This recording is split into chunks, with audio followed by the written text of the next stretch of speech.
ఇప్పుడు ఈ సంఘటన ఎంతమందిని బయట పెడుతోందో చూడండి. ఒక్క సంఘటన ఉత్తానపాదుడి బలహీనతని బయటపెట్టింది, సురుచి అహంకారాన్ని బయటపెట్టింది, సునీతి శీలాన్ని బయటపెట్టింది, ధ్రువుడి మనస్సులో ఏర్పడబోతున్నటువంటి ఒక కొత్త కోరికని బయటపెడుతోంది. ఇన్ని విషయములకు ఆధారభూతమైన ఒక సంఘటనని ఎత్తుకుంటున్నాడు వ్యాసుడు. ఎంత గమ్మత్తైనటువంటి విషయం అండి నిజంగా. వ్యాస భగవానుడికి మనం ఎన్నిసార్లు జోదలు చేయాలి మహానుభావుడికి అని ఆవిడంది. నాన్న ఎందుకురా బెంగ పెట్టుకుంటావు, విను ఆడిన ఆ సురుచి వచనములు సత్యంబులు గను, సర్వశరణ్యుండనగల హరిచరణంబులు కను, జనకుని అంకమెక్కగా తలతేనిన్. సురుచి ఏం చెప్పిందో అది పరమ యథార్థం. నిజంగా నీ తండ్రి యొక్క తొడ ఎక్కి కూర్చోవాలన్న కోరిక నీకుంటే మీ తండ్రి మనస్సుని మళ్ళీ అలా మార్చగలిగిన వాడెవరో తెలుసా? సురుచిని తొక్కి పెట్టి సునీతిని పక్కకి తెచ్చుకోగలగాలి. ఇది నీ అంత నీకు సాధ్యం కాదు. ఈశ్వర పాదాలు పట్టుకోవాలి. పట్టుకుంటే సురుచిని తిరస్కరించగలవు, సునీతికి పెద్దపీట వేయగలవు, ఆత్మధర్మాన్ని భక్తితత్వాన్ని ఒప్పుకోగలవు, నీ ధర్మమునందు నువ్వు నిలబడగలవు, సురుచిని త్రోసిరాదనగలవు. నాకు అక్కర్లేదు ఈ భౌతిక సుఖాలని, ధర్మ విరుద్ధమైనటువంటి సుఖమునందు మమకారమును విడిచిపెట్టగలవు. అలా విడిచిపెట్టడానికి ఈశ్వరానుగ్రహం ఉండాలి. అందుకని ఏది సురుచి చెప్పిందో అది యథార్థం. నీకు నిజంగా నీ తండ్రి అంకం ఎక్కాలన్న కోరికుంటే నువ్వు శ్రీమన్నారాయణ పాదార వింద సంసేవనము చెయ్యగలగాలి. ఇలా ఏడవడం కాదురా, ఆయన గురించి ఏడవగలవా? ఏడిచాడు మీ తాత మహానుభావుడు స్వయంభవమనువు. అఖండమైన రాజ్యం ఇచ్చాడు చిత్రముఖ బ్రహ్మగారు. మొట్టమొదట ఏది భూమండలం అని అడిగాడు స్వయంభవమనువు. హిరణ్యావత మహానుభావుడు ఆదివరాహమూర్తి అయ్యి వచ్చి యజ్ఞవరాహమూర్తి భూమిని పైకెత్తి మీ తాతకిచ్చాడు స్వయంభవమనువుకి. వరాహావతారం అంటే ఎంత గొప్పదో తెలుసా అండి? ఒక చోట ఒక మాట చెప్తారు. పోతనామాచ్యుల వారు ఆంధ్రీకరిస్తున్నారు భాగవతాన్ని. ఒక రాజుగారు అడిగారు, నాకు ఆ భాగవతాన్ని ఇమ్మని. అడిగితే పోతన గారు ఇవ్వనన్నారు ఎవ్వరికి. ఈ మనుజేశ్వరాధములకిచ్చి పురమ్ములు వాహనమ్ములు సొమ్ములు కొన్ని పుచ్చుకొని సొక్కి శరీరము బాసి కాలుచే సొమ్మెటవాటులంబడక సమ్మతి శ్రీహరికిచ్చే చెప్పే ఈ బొమ్మెర పోతనాచ్యుడొకడు భగవతంబు జగద్ధితంబు గన్నని చెప్పుకున్నాడు. ఆయన ఒప్పుకోలేదు అంకితం ఇవ్వడానికి. ఆయనకి ఏం కానుకలు గుచ్చుకోట, ఆయనకి మమకారం లేదుట, ఈశ్వరుడి పాదాలు పట్టుకున్నవాట అని తెలుసుకుని ఆ రాజు వేటమిషతో వచ్చి భటుల్ని పంపాడు. పోతన గారిని తీసుకురండి నా దగ్గరికి. ఆ భటులు వెళ్ళారు. వెళ్ళేసరికి పోతన గారు ఆయనకి ఏముందండి, ఒక చిన్న పూరిపాక అంతే. ఆ పూరిపాకలో కూర్చొని భాగవతాన్ని ఆంధ్రీకరిస్తున్నారు. ఈ భటులు లోపలికి ఎడదామని చూశారు. వెళ్ళేటప్పటికి ఒక అడవి పంది పడుకునుంది పర్ణశాల ముందు, ఆ కుటీరం ముందు. అది వీళ్ళని చూసి పైకి లేచి గుర్ర నరిచింది. ఇటువంటి అడవి పందిని మనం ఎన్నడూ చూడలేదని భటులు పారిపోయి రాజుకు చెప్తే రాజు చీవాట్లు పెట్టాడు. అడవి పందిని చూసి పారిపోతారు, అది పులే సింహమా, మొత్తం సైన్యం వెళ్ళండి అన్నాడు. ఇంతమంది సైన్యం దాని కోరలు చూసి, దాని నోరు చూసి, దాని పళ్ళు చూసి భయపడి వచ్చేసారు. రాజా మేము అటువంటి వరాహాన్ని చూడలేదన్నారు. తీరా రాజుగారు వచ్చి చూసి ఆశ్చర్యపోయి పోతన గారి పాదములు పట్టుకుని ప్రణిపాతం చేసి, నాకు బుద్ధొచ్చింది, ఈ కాపు కాస్తున్నది కేవలము వరాహము కాదు, ఈశ్వరాంశ అని తెలుసుకుని పోతన గారి కాళ్ల మీద పడిన తరువాత పోతన గారిని ఇంతసేపు మీ పాక బయట కాపాడినటువంటి వరాహం ఎవరంటే బయటికి వచ్చి చూశారు. అక్కడ ఏమీ లేదు. ఆయనప్పటికి ఆంధ్రీకరిస్తున్న ఘట్టం ఏమిటో తెలుసా అండి? యజ్ఞవరాహమూర్తి భూమినెత్తుతున్న ఘట్టం. ఆ యజ్ఞవరాహమే పోతన గారి పర్ణశాల ముందు పడుకుంది. ఈశ్వరుణ్ణి నమ్ముకున్న వాడికి నమ్ముకున్నంత ఆయన చూస్తాడు, లోకమేం చూడగలదు వాణ్ణి. మనిషి తన జీవితంలో ధ్రువుని యొక్క వృత్తాంతాన్ని వినాలి. అందున భాగవతాంతర్గతంగా వినడం అనేటటువంటిది మరింత గొప్ప విషయం. ఎందుకంటే భాగవత ప్రవచనం జరుగుతుండగా వినడం అన్నది. అందున ద్వాదశి నాడు కానీ, పౌర్ణమి నాడు కానీ, అమావాస్య నాడు కానీ, దినక్షయమునందు కానీ, అసుర సంధ్య వేళ కానీ ధ్రువ చరిత్ర వినమని. మనకి ఈశ్వరానుగ్రహం వల్ల ఏమైందంటే భీష్మ ఏకాదశి పక్కన వచ్చినటువంటి ద్వాదశి నిన్నటి రోజున ఉపవసించి భీష్మ ఏకాదశి నాడు మనందరం కూడా ఈశ్వర సంబంధంతో కాలాన్ని గడిపి ఉండడం చేత సత్వగుణం ఉబికి ఉంటుంది. చేత ఈ కాలమునందు ధ్రువ చరిత్ర వినగలిగేటటువంటి భాగ్యం మనకి ఆ కృష్ణ పరమాత్మ కటాక్షించాడు. ఎన్ని జన్మల తర్వాత మనకి అదృష్టం కలిగిందో. నేను ఎందుచేత ఈ మాట అంటున్నానంటే, మామూలుగా చూసినప్పుడు ధ్రువోపాఖ్యానము తెలియని వాళ్ళు ఇక్కడ ఉన్నారు అని నేను అనుకోను. ఒకవేళ ఎవరైనా తెలియని వారు ఉండి ఉంటే ఏదో కొద్ది మంది ఉంటారు తప్ప ధ్రువుడి కథ తెలియనటువంటి వాళ్ళు ఎక్కువ మంది ఉండరు. సుందరకాండ తెలియని వాళ్ళు ఎలా ఉండరో అలాగే ధ్రువోపాఖ్యానం ప్రహ్లాదోపాఖ్యానం తెలియని వారు ఉండరు. అయినా కూడా ధ్రువోపాఖ్యానం మనకి తెలుసు అని మనం అనుకుంటాం, కానీ ఆ ధ్రువోపాఖ్యానంలో చాలా రహస్యాలు ఉన్నాయి. తెలుసుకోవలసినటువంటి విషయాల్ని అందులో నిక్షేపించారు. మీకు నేను ఒక మాట చెప్పాను, భాగవతాన్ని ప్రారంభం చేసే ముందు వేదము యొక్క ఉత్తర భాగమైనటువంటి జ్ఞానకాండనంతటినీ కూడా వేదవ్యాసుడు ఉపనిషత్ సారాంశాన్నంతటినీ తీసుకొచ్చి భాగవతంగా ప్రతిపాదన చేశాడు. భాగవతంగా ప్రతిపాదన చేసి ఉంటే అది కేవలము జ్ఞాన సంబంధమే, అది తత్వ సంబంధమే అయి ఉన్నది. అయినప్పుడు అందులోకి కథలు ఎలా ప్రవేశించాయి, కొన్ని విషయాలను ఎలా తీసుకొచ్చి పెట్టారు మరి అంటే, సారభూతమైనటువంటి విషయములను పిండారు వ్యాసుల వారు. ఏది వింటే మనుష్య జన్మ సార్థకత పొందిపోతుందో అటువంటి వాటన్నింటినీ తీసుకొచ్చి హారం కింద గుచ్చారు. ఇవి మీరు తెలిసి వినండి, తెలియక వినండి, కథగా వినండి, తత్వంగా వినండి, ఎలా విన్నా సరే మీకు మహోపకారం చెయ్యగలిగినటువంటి సంఘటనల్ని, అటువంటి వృత్తాంతాల్ని తీసుకొచ్చి భాగవత పురాణంలో మనకి అందించాడు మహానుభావుడు. ధ్రువ చరిత్ర ఒక ఆశ్చర్యకరమైనటువంటి సందర్భం. ఎందుచేత ఆశ్చర్యకరమైన సందర్భము అన్నది మీకు నేను ఎక్కడికక్కడ ప్రస్తావన చేసే ప్రయత్నం చేస్తాను. మీకు నేను ఒక మాట మనవి చేశాను, మైథున సృష్టి జరగడం కోసమని బ్రహ్మగారు తన శరీరంలోంచి ఒక స్త్రీ స్వరూపాన్ని, పురుష స్వరూపాన్ని సృష్టి చేశారు అని. వారే స్వయంభవమనువు, శతరూప. స్వయంభవమనువు, శతరూప వారిద్దరూ కూడా ఉద్భవించిన తరువాత సృష్టి చెయ్యమని బ్రహ్మగారు ఆదేశించారు. వారికి 3 కుమార్తెలు, 2 కుమారులు కలిగారు. ఆ 3 కుమార్తెల పేర్లు నేను మొన్నటి రోజున చెప్పి ఉన్నాను, అకూతి, దేవహూతి, ప్రసూతి. కుమారులు ప్రియవ్రతుడు, ఉత్తానపాదుడు. ప్రియవ్రతుడి యొక్క వృత్తాంతం మనకి తర్వాత వస్తుంది. ఇవాళ మనం ఉత్తానపాదుడి గురించి మాట్లాడుకుంటున్నాం. ఆ ఉత్తానపాదుడికి 2 భార్యలు. మొదటి భార్య సునీతి, రెండవ భార్య సురుచి అనబడేటటువంటి 2 భార్యలు. ఆ 2 భార్యలతో ఉత్తానపాదుడు చాలా సంతోషంగా జీవితాన్ని గడుపుతున్నాడు. మీకు ధ్రువోపాఖ్యానంలో ఉన్న గమ్మత్తు ఏమిటంటే, మీకు ఆ పేర్లు వింటున్నప్పుడు ఏదో అనుమానం వస్తుంది, ఇది నిజంగా ఎక్కడో జరిగిన కథ, లేకపోతే ఏదైనా విషయాన్ని ఇందులో దాస్తున్నారా అన్న అనుమానం వస్తుంది. ఎందుచేత నేను ఈ మాట అంటున్నానంటే, ఆ పేరు పెట్టుకున్నవాడిని మీరు ఎక్కడైనా చూసారా? ఉత్తానపాదుడు అని పేరు పెట్టుకున్నవాడు, పైకి కాళ్ళు ఉన్నవాడు ఉత్తానపాదుడు అంటే. అలా ఎలా ఉంటాడండి? అది అసహ్యంగా ఉంటుంది. కాళ్ళు పైకుంటే తలకాయ కిందకి ఎవరికీ ఉండదుగా. కానీ మనందరం అలాగే ఉన్నాం. ఎక్కడున్నాం?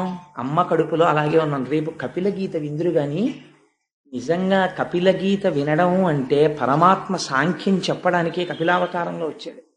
అది దేవహూతంతటిది కపిల గీత విని మోక్షాన్ని పొందేసింది. వ్యాసుల వారైతే ఒక మాట అన్నారు, అసలు ఈ కపిల గీత వినడం అనేటటువంటిది ఎప్పుడో సంభవిస్తుందయా. నేను మీకు చెప్పాను కదా, సారమంతా పిండేశాడు ఆయన. అందుకని ఈ కపిల గీత విన్నటువంటి వాళ్ళ యొక్క జీవితం మారిపోతోంది అన్నాడు ఆయన. అందుచేత మనమందరం ఉత్తానపాదులమే. అసలు మనం పుట్టే ముందు అందరం కూడా తల్లి కడుపులో పైకి కాళ్ళు పెట్టుకుని తల కిందకు పెట్టుకుని పడుకున్న వాళ్ళమే. ఆ తర్వాత అమ్మ కడుపులోంచి బయటికి వచ్చిన తర్వాత అన్ని ప్రాణులలాగే భూమికి అడ్డంగా పాకాం, తర్వాత నిలువుగా పెరిగాం. సరే, అందుచేత ఉత్తానపాదుడనేటటువంటి రాజుకి 2 భార్యలు, ఒకరు సునీతి, ఒకరు సురుచి. సునీతి అన్న పేరు మీరు వినగానే తెలిసిపోయి ఉంటుంది మీకు. ఆవిడ ఏం చెప్తుందంటే నీతి చెప్తుంది. అందుకని ఆభిముఖ్యం ఉంటుందా? మర్యాద, మంచి ఎప్పుడు లోపల నుంచి పలుకుతూనే ఉంటాయి. మనకి మాత్రమే వినపడుతుంది, వేరొకరికి వినపడదు. మీరు ఒక చెయ్యరాని పని చెయ్యాలి అని అనుకున్నారనుకోండి, లోపల నుంచి ఒక ప్రబోధం వస్తుంది. అయ్యో ఎందుకులే ఆ పని చేయకపోతే వచ్చిన నష్టం ఏమిటి, చేసి పాపం మూట కట్టుకోవడం తప్ప అనిపిస్తుంది మనకి. కానీ వెంటనే మాయ, అవిద్య, మనస్సు కామము వైపుకి ఈడ్చేసే ముందు చెయ్యరాని పనిని చేయిస్తుంది. ఆ ప్రబోధము యొక్క బలం ఎక్కువైపోతే అటువైపుకి తిరిగిపోతాం మనం. ఎక్కడో ఉండదు, సంఘర్షణ అంతా ఇక్కడే జరుగుతూ ఉంటుంది. అటువంటి సంఘర్షణ యందు సునీతికి 1 కుమారుడు, సురుచికి 1 కుమారుడు కలిగారు. సునీతికి కలిగినటువంటి కుమారుడు ధ్రువుడు, సురుచికి కలిగినటువంటి కుమారుడు ఉత్తముడు.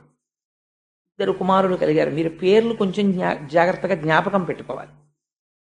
ఇలా కూర్చుని ఉండగా ఎందుకండి ఇదంతా ఏదో చందమామ కథలాగా ఏమిటి, ఆయన భార్యలు, ఇద్దరు పిల్లలు, చెరుకో భార్యకి, మాకు ఎందుకండి అల్లరంతా వ్యాసుల వారు ఇవన్నీ ఎందుకు రచించారు ఈ కథలన్నీ అని మీకు అనిపించవచ్చు. కానీ మీరు ఇందులో ప్రధానమైన విషయాన్ని నేను ధ్రువోపాఖ్యానం చెప్పే ముందు ఒకటి చెప్తాను, మీరు ఆ కోణంలో దీన్ని వినండి. సాధారణంగా ఎవరికైనా జ్ఞానం అనేటటువంటి దాని పట్ల, వైరాగ్యం అన్న దాని పట్ల మమకారం ఎప్పుడు కలుగుతుందండి? అసలు భోగం అనుభవిస్తే వైరాగ్యం అన్నమాట. భోగమే అనుభవించినటువంటి వాడికి వైరాగ్యం అన్న మాటకు అర్థం ఎక్కడుంది? పైగా పోని ఏదో కోపం వచ్చింది, కోపం వస్తే ఎటువైపు కడతాడు? కోపం వస్తే ఏదో ఇల్లు విడిచిపెట్టి పోతాడు, ఎక్కడికో అటుపోతానంటాడు, ఇటుపోతానంటాడు, అమ్మ మీద కోపం వచ్చింది, నాన్న మీద కోపం వచ్చింది అంటాడు. ఎవరి మీదో కోపంతో ఈశ్వరుడి పాదాలు అట్టుకుంటాననేవాడు ప్రపంచంలో ఉండడుగా. ఒకవేళ ఉన్నాడు అనుకోండి, అలా ఉన్నవాడికి నారదుడు ఎదురొచ్చి మాట్లాడగా ఒకవేళ మాట్లాడాడు అనుకోండి, 5 ఏళ్ల వాడు తపస్సు చెయ్యలేడుగా, ఒకవేళ చేశాడు అనుకోండి, జన్మ జన్మాంతరములు తపస్సు చేసిన వాళ్ళకి దొరకనటువంటి శ్రీమన్నారాయణ దర్శనము అత్యంత దుర్లభమైనది దొరకదుగా, ఒకవేళ దొరికింది అనుకోండి, వాడు మోక్షాన్ని కోరకుండా ఇంకేదో కోరి శ్రీమన్నారాయణుడు వెళ్ళిపోయిన తర్వాత చేతులు పిసుక్కుని ఏడవడుగా. మరి ఇవన్నీ ఎలా జరిగాయి ధ్రువోపాఖ్యానంలో? ఎందుకు నడిపించారు వ్యాసుల వారు ఆ కథనం అంత గొప్పగా? ఈ రహస్యాన్ని మీరు ఇప్పుడు వినాలి. అది వింటే, ఆ కోణంలో వింటే ధ్రువోపాఖ్యానం ద్వాదశినాడు వినమని ఎందుకు చెప్పారో మీకు అర్థమవుతుంది. సరే, ఆ సునీతి యొక్క కుమారుడు ధ్రువుడు, సురుచి యొక్క కుమారుడు ఉత్తముడు. రాజైనటువంటి ఉత్తానపాదుడికి భార్య అయినటువంటి సురుచి యందు ఉన్నటువంటి ప్రేమ సునీతి యందు లేదు. లేదా సునీతి యందు లోపల గౌరవం ఉన్నా సురుచికి లొంగిపోయిన వాడవడం చేత సునీతిని గౌరవించలేడు. సురుచి పట్ల ఉన్నటువంటి లొంగుబాటు అటువంటిది. అంటే మీరు దీన్ని కొంచెం జాగ్రత్తగా అర్థం చేసుకున్నారనుకోండి, ఎక్కడుంది అది? ఇక్కడే ఉంది. సునీతి కూడా ఇక్కడే ఉంది. సునీతి ఎప్పుడు చెప్తుంటుంది, అలాంటి పని చేయకూడదు, విన్నావు కదా భాగవతం అంతా, రామాయణం చదువుకున్నావు కదా, పెద్దల మాటలు విన్నావు కదా, ఎందుకు పాడైపోతావు, ఇలాంటి పని చెయ్యకు, కక్కుర్తి పడకు. చూసేవాడు ఒకడు ఉన్నాడు, నిన్నను చూశారు కదా సత్యనారాయణ వ్రతంలో, అక్కడే కూర్చుంటాడు చిత్రగుప్తుడు అని రాసేస్తుంటాడు. ఎందుకు వచ్చినల్లరు ఇదంతా మనకి? అందుకని వద్దా, పాపకర్మ చేయకంటుంది. కానీ మనం పుట్టిన దగ్గర నుంచి సురుచికి లొంగిపోవడం మనం అలవాటైపోయాం. సురుచికి లొంగడానికి అలవాటు పడిపోయిన మనం సునీతిని భార్యగా అంగీకరించలేం. అందుకని ఆవిడ మాటకు పెద్ద విలువ ఇవ్వం. అయినా ఆవిడ కూడా ఏమంటుంటుందంటే, నేను భార్యనే అని పాపం ఏదో చెప్పడానికని తెరదాకా వస్తుంది. సురుచి కళ్ళెర్ర చేసి చూస్తుంది. నీతి చెప్దాం అనుకుంటున్నావు అని. దీనికి లొంగిపోయి ఉన్నవాడు రాజు, అందుకని అసలు సునీతిని గౌరవించాడు. కానీ ఇద్దరు భార్యలే, ఇద్దరూ ఎప్పుడూ జీవుడి వెంటే ఉంటారు వాళ్ళిద్దరూ చిట్ట చివరి వరకు. సురుచికి లొంగినవాడు కావడం చేత సునీతి యందు ఆవిడ మాట వినే తత్వాన్ని రాజుకి లేదు. ఆవిడ్ని భార్యగా ఆదరించినవాడు కాడు. అంటే సురుచికి ఇచ్చినటువంటి స్థానం సునీతికి ఉత్తానపాదుడు ఇవ్వలేదు. కానీ భార్యలు కనుక ఇద్దరి యందు కుమారులు జన్మించారు. ఒకడు ఉత్తముడు, ఇంద్రియాలతో అనుభవించిన సుఖాలన్నీ ఉత్తమంగానే కనిపిస్తాయి, ఎవడికి అధమంగా కనిపించవు. అధమంగా కనిపించింది సుఖం అని ఎందుకంటాడు? అనుభవించిన ప్రతిదీ ఇది గ్రామ్య సుఖం అండి అని అన్నాడు అనుకోండి. ఏదైనా ఒక సుఖాన్ని అనుభవించి, సుఖంలో ఏముందండి, ఇది గ్రామ్య సుఖం, దీనికోసమా వెంపర్లాట అన్నాడు అనుకోండి, వాడు మారిపోయాడు అంతే. వాడి వైరాగ్యం వచ్చింది. వైరాగ్యం అన్న మాట చాలా తేలికగా వాడుతుంటారు సమాజంలో. ఆయనకి చాలా వైరాగ్యం వచ్చిందండి, మహానుభావుడు అలా ఉంటాడు అంటారు. పుట్టిది వైరాగ్యం అన్న మాట అలా ఏం ఉండదు. వైరాగ్యం వస్తే ఎలా వస్తుందో తెలుసా అండి? It does not come like drop by drop, it comes like flood అంటారు రామకృష్ణ పరమహంస. అది వస్తే వరదలా వస్తుంది, అంతేకాని చుక్క చుక్క చుక్క చుక్క రాదు. వైరాగ్యం వచ్చినటువంటి వాడు వైరాగ్యము కలగగానే 12 గంటలకి వైరాగ్యం కలిగితే 12 గంటల 1వ నిమిషం నుంచి మారిపోతాడు. వైరాగ్యం పైన కట్టుకున్న బట్టల్ని బట్టి తెలియదు, లోపల స్థితిని బట్టి తెలుస్తుంది వైరాగ్యం. కాబట్టి నిన్నను చూడండి, తత్వవిధానంద సరస్వతి మహారాజు వచ్చారు, అనుగ్రహ భాషణం చేస్తూ. వారి స్థితి ఏమిటో తెలుసా అండి? వారు కెమిస్ట్రీలో పిహెచ్డి, కృష్ణ యజుర్వేదంలో సైన్స్ అన్న సబ్జెక్టు మీద పిహెచ్డి. వారు రాణి నరసింహశాస్త్రి గారి కొడుకు. వేదాంతముల యందు వారికి ప్రవేశం ఉంది. వారు ఉపనిషత్తులన్నీ చదివారు, వేదాలన్నీ చదివారు, పురాణాలన్నీ చదివారు. ఇవాళ ఆత్మతత్వమునందు నిలబడిపోయినటువంటి మహాపురుషుడు, అంత నిరాడంబరుడు. ఎవరింటికైనా పలహారం చేయడానికి వచ్చారనుకోండి, ఇలా తెరేస్తే ఒప్పుకోరైన. బ్రహ్మము తింటోంది, బ్రహ్మమును తింటోంది, నాతో పాటు తింటున్న వాళ్ళందరూ కూడా బ్రహ్మము తింటోంది, దానికి తెర ఎందుకని అడుగుతారు. అందరికీ పెట్టారా అండి అని అడుగుతారు. అందరూ తిన్నారా అండి అని తాను కూడా అందరితో పాటు కూర్చుని తింటారు. అందరికీ అన్ని ప్రశ్నలకి జవాబులు చెప్తారు. ఎంత శుద్ధమైన నవ్వు నవ్వుతారంటే నాకు ఆయన నవ్వు చూస్తే సుందరకాండలో సీతమ్మ తల్లి నవ్వు గుర్తొస్తుంది. అంతటి వారు నిన్ననొచ్చి అనుగ్రహ భాషణం చేయడానికి అక్కడ కూర్చుని, మీరు మర్యాద చూడండి. మనం విష్ణు సహస్రనామ స్తోత్రం చేసుకుంటున్నాం. ఆయన ఒక మాట అనొచ్చు, ఏమండి నేను అనుగ్రహ భాషణం చేసి వెళ్ళిపోయాక మీరు చేసుకుందరు కానీ పారాయణ. అయ్యో చేసుకోండి అన్నారు. అప్పటి వరకు అలా కూర్చుని, స్వామి మీరు అనుగ్రహ భాషణం చేయండి అంటే వారి గురించి నేను చెప్పి ఉన్నాను అన్నాను. అంతే, నేనేం చెప్పలేదు నిన్న. ఆయన అన్నారు, కాలములో వచ్చి కాలములో వెళ్ళిపోయేవి మిగిలినవన్నీ రెండు మాత్రం సత్యాలు. ఒకటి, నేను దయానంద సరస్వతి మహారాజు శిష్యుణ్ణి, నన్ను తత్వవిధానంద సరస్వతి స్వామి అంటారు. ఆయన వైరాగ్యం చెప్పడానికి ఆ రెండు మాటలు చాలు. ఈ జీవుడు పిహెచ్డీలు ఇవి నా వెంట వచ్చేవి కావు, కానీ నా స్వస్వరూపమును నాకు భాషింపచేసిన గురువు ఎవరో అది సత్యం. ఆ గురువు వలన తెలుసుకున్న జ్ఞానము చేత ఈ శరీరమునకు పెట్టబడిన పేరు వదిలి తత్వమును తెలుసుకున్న తర్వాత నేను పొందిన స్థితి సత్యం. ఈ రెండు సత్యాలు, మిగిలినవి కాలములో వెళ్ళిపోయేవి, వాటి గురించి ప్రమేయం. ఒక గొప్ప మాట అండి. ఎంత వైరాగ్యమన్న సముద్రంలోంచి పుట్టుకొచ్చిన ఆణిముత్యాల ఆ మాటలు, దాన్ని అనుగ్రహ భాషణం అని పిలుస్తారు. అలా లోపల వడపోత పోయగలిగిన ధీరుడైన వాడు మాట్లాడతాడే, అందుకే జ్ఞానిని ధీరాహ అని పిలుస్తారు. అందుకే నేనన్నా వారి దర్శనం సుఖబ్రహ్మ దర్శనం అని. ఎంత గొప్ప మాటలు చూడండి ఆ మాటలు. సో వైరాగ్యం అనేటటువంటిది చుక్క చుక్క చుక్క చుక్క చుక్క రాదు, వస్తే వరద కింద వస్తుంది అంతే, మనిషిని మార్పు తీసుకురావడానికి. అయితే మాకు ఎప్పటికీ రాదా అండి అని అనుకోక్కర్లేదు. అది ఇప్పుడు వస్తుంది అంటే ఈశ్వరానుగ్రహం, శ్రవణం జరుగుతుండాలి. అలా విగ్రహాన్ని మీరు నల్లరాతిని తీసుకెళ్లి శిల్పి దగ్గర పెట్టి, అయ్యా రేపు పొద్దుటికి వెంకటేశ్వర స్వామి వారు తయారవ్వాలండి అంటే శిల్పి అయ్యో 3 నెలలు పడుతుందండి అంటాడు. అంతేగాని పెద్ద చుట్టట్టుకొచ్చి ఢామ్ ఢామ్ కొట్టేయడు. చిన్న ఉలిని పట్టుకుని, చిన్న సుత్తిని పట్టుకుని కన్నిరెప్ప దగ్గర నుంచి జాగ్రత్తగా దెబ్బ దెబ్బ దెబ్బ దెబ్బ దెబ్బ దెబ్బ కొట్టాలి. కొట్టిన తరువాత ఆగమం ప్రకారం శిల్పం తయారవుతుంది. అప్పుడు దాన్ని ప్రతిష్ఠ చెయ్యాలి, అభిషేకం చెయ్యాలి, అప్పుడు దానికి కళ్ళకున్నటువంటి మైనం తీయాలి. అప్పుడు ఆ స్వామి మీకు అనుగ్రహాన్ని కటాక్షించగలిగినటువంటి మూర్తి అవుతుంది. అంతే తప్ప ఒక విగ్రహం మీకు అకస్మాత్తుగా రమ్మంటే రానట్లుగా వైరాగ్యము జ్ఞానము ఒక్కసారి సిద్ధించమంటే ఎలా సిద్ధిస్తాయి? దానికి శ్రవణము నడుస్తూ ఉండాలి. భగవత్ సంబంధమైనటువంటి విషయాన్ని వినడం అన్నది జరుగుతూ ఉండాలి. అది జరగకపోతే అది కుదిరే విషయం కాదు. కాబట్టి ఆ సురుచి సునీతి ఇద్దరు భార్యలతో ఉత్తానపాదుడు ఉన్నాడు. ఒకానొక నాడు ఒక ఆశ్చర్యకరమైన సంఘటన. ఇది మామూలు మన ఇళ్లల్లో అయితే చెప్పుకోవలసినటువంటి సందర్భమే కాదు. దానికి వ్యాసుడు మురిసిపోయి, ఎవరండి రాసినవాడు? ఎవరో సాంఘిక నవలు రాసేవాళ్ళో, చందమామలో కథ రాసేవాళ్ళో వాళ్ళు రాయలేదు.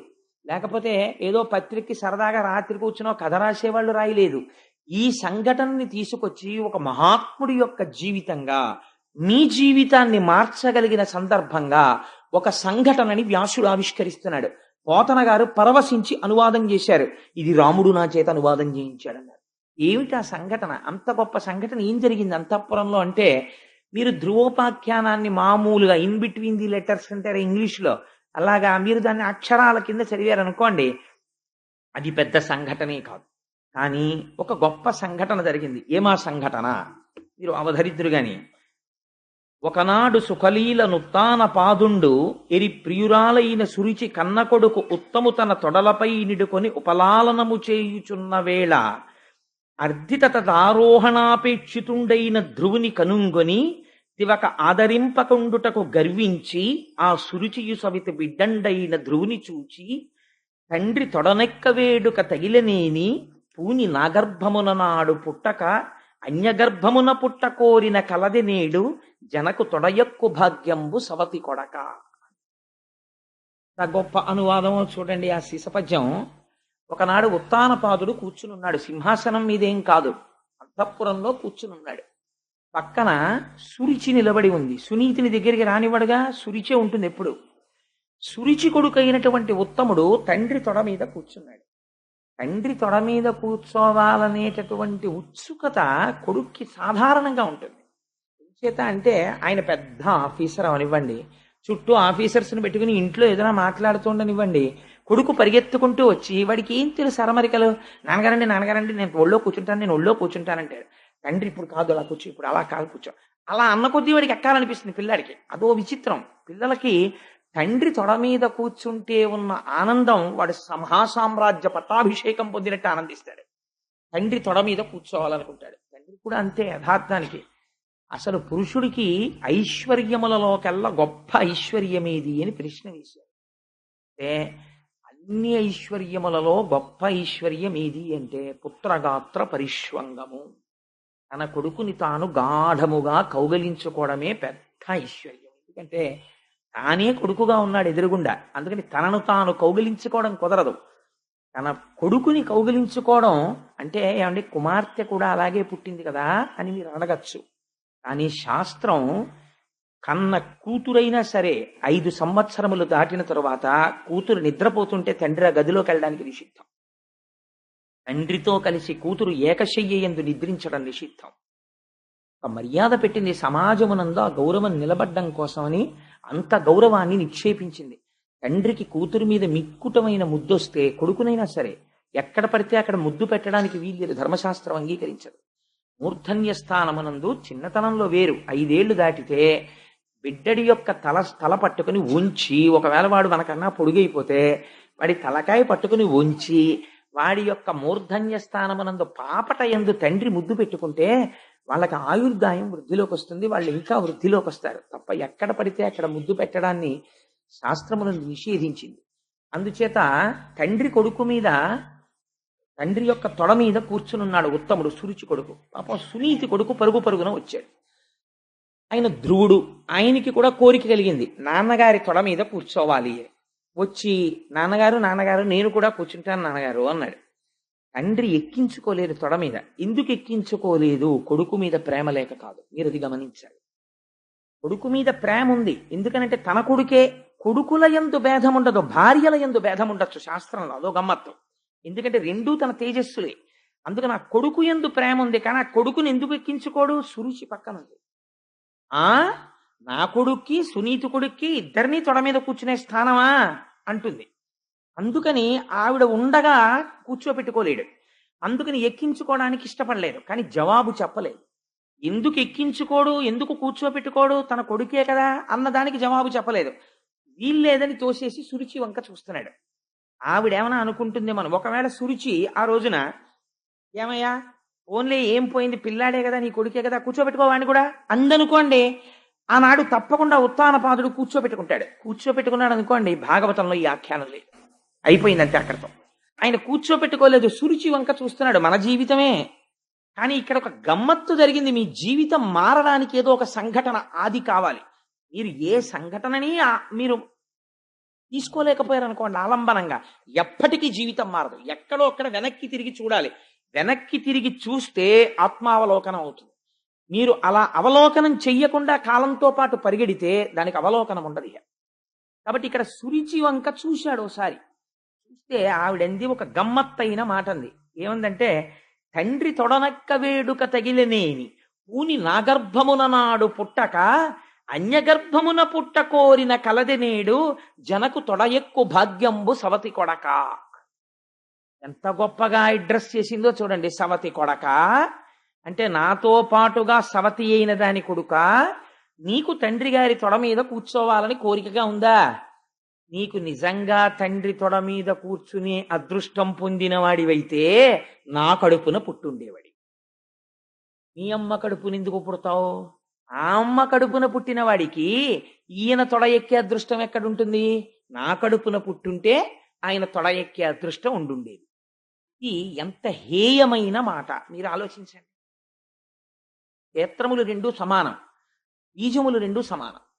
కానీ కేవలము ఆభిజాత్యముతో ఈ మాట అంటోంది. ఇప్పుడు ఎవరిని నింద చేసింది ఆవిడ ధ్రువుణ్ణి నింద చేయలేదు. సవతి కొడక అని పిలవడంలో తన సవతిని చిన్నబుచ్చుతోంది. ఆవిడ కడుపున పుట్టిన నీకు భార్య అయితే అయిందేమో, ఎప్పుడో ఈయన అనుగ్రహాన్ని పొందితే పొందిందేమో, కానీ ఆవిడ కడుపున పుట్టిన వాడికి ఆయన తొడ ఎలా ఎక్కుతావురా? ఆయన తొడ మీద కూర్చోవాలంటే నా కొడుకు అయి ఉండాలి.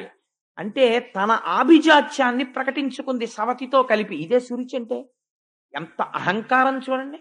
అసలు అలా ఒక 5 సంవత్సరముల పిల్లవాడు తండ్రి తొడ మీద కూర్చునేటప్పుడు ఇంత కఠినంగా మాట్లాడవలసిన అవసరం ఉన్నదా? మీరు సురుచికి సునీతికి ఎంత తేడా ఉంటుందో ధ్రువోపాఖ్యానంలో కనిపెట్టాలి. ఒక్కొక్క ఇంట్లో ఒక్కొక్క స్త్రీ మాట మాట్లాడుతుంటుంది. మీరు ఆ మాటని బట్టి ఆవిడ సురుచియో సునీతియో మీరు కనిపెట్టేయచ్చు.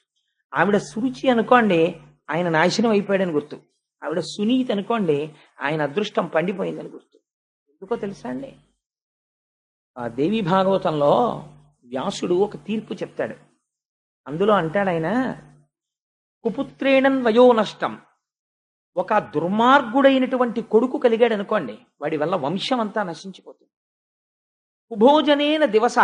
ఒక రోజు భోజనం తప్పు భోజనం చేశారనుకోండి. తప్పు భోజనం అంటే ఏమిటో తెలుసా అండి?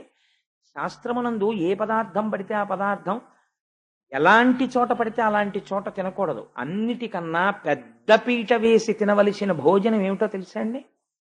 భగవన్ నివేదన చేసినటువంటి ప్రసాదము. అది తాను భక్తుడైతే తన ఇంట దొరుకుతుంది, తాను నైవేద్యం పెట్టుకు తింటాడు. రెండవది, ప్రయత్నపూర్వకంగా తాను వెళ్ళి తినవలసింది ఏమిటో తెలుసా అండి? ఎవరైనా పిలిస్తే రమ్మనమని తాను కాదనకుండా వెళ్ళి తినాలి.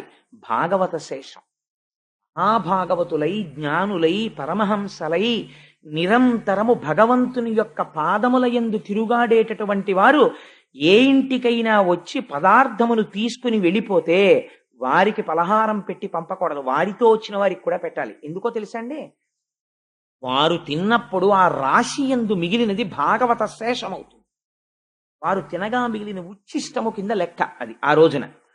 అది ఆ రోజున మనం కూడా వెళ్ళి తిన్నాం అనుకోండి, ఆ భాగవతోచ్ఛిష్టము తినడం చేత మన మనస్సుని సంస్కరించేస్తుంది. అది భగవంతుడి వైపుకు తిప్పుతుంది. ఎందుకంటే వారు తినగా మిగిలిన పదార్థం అది.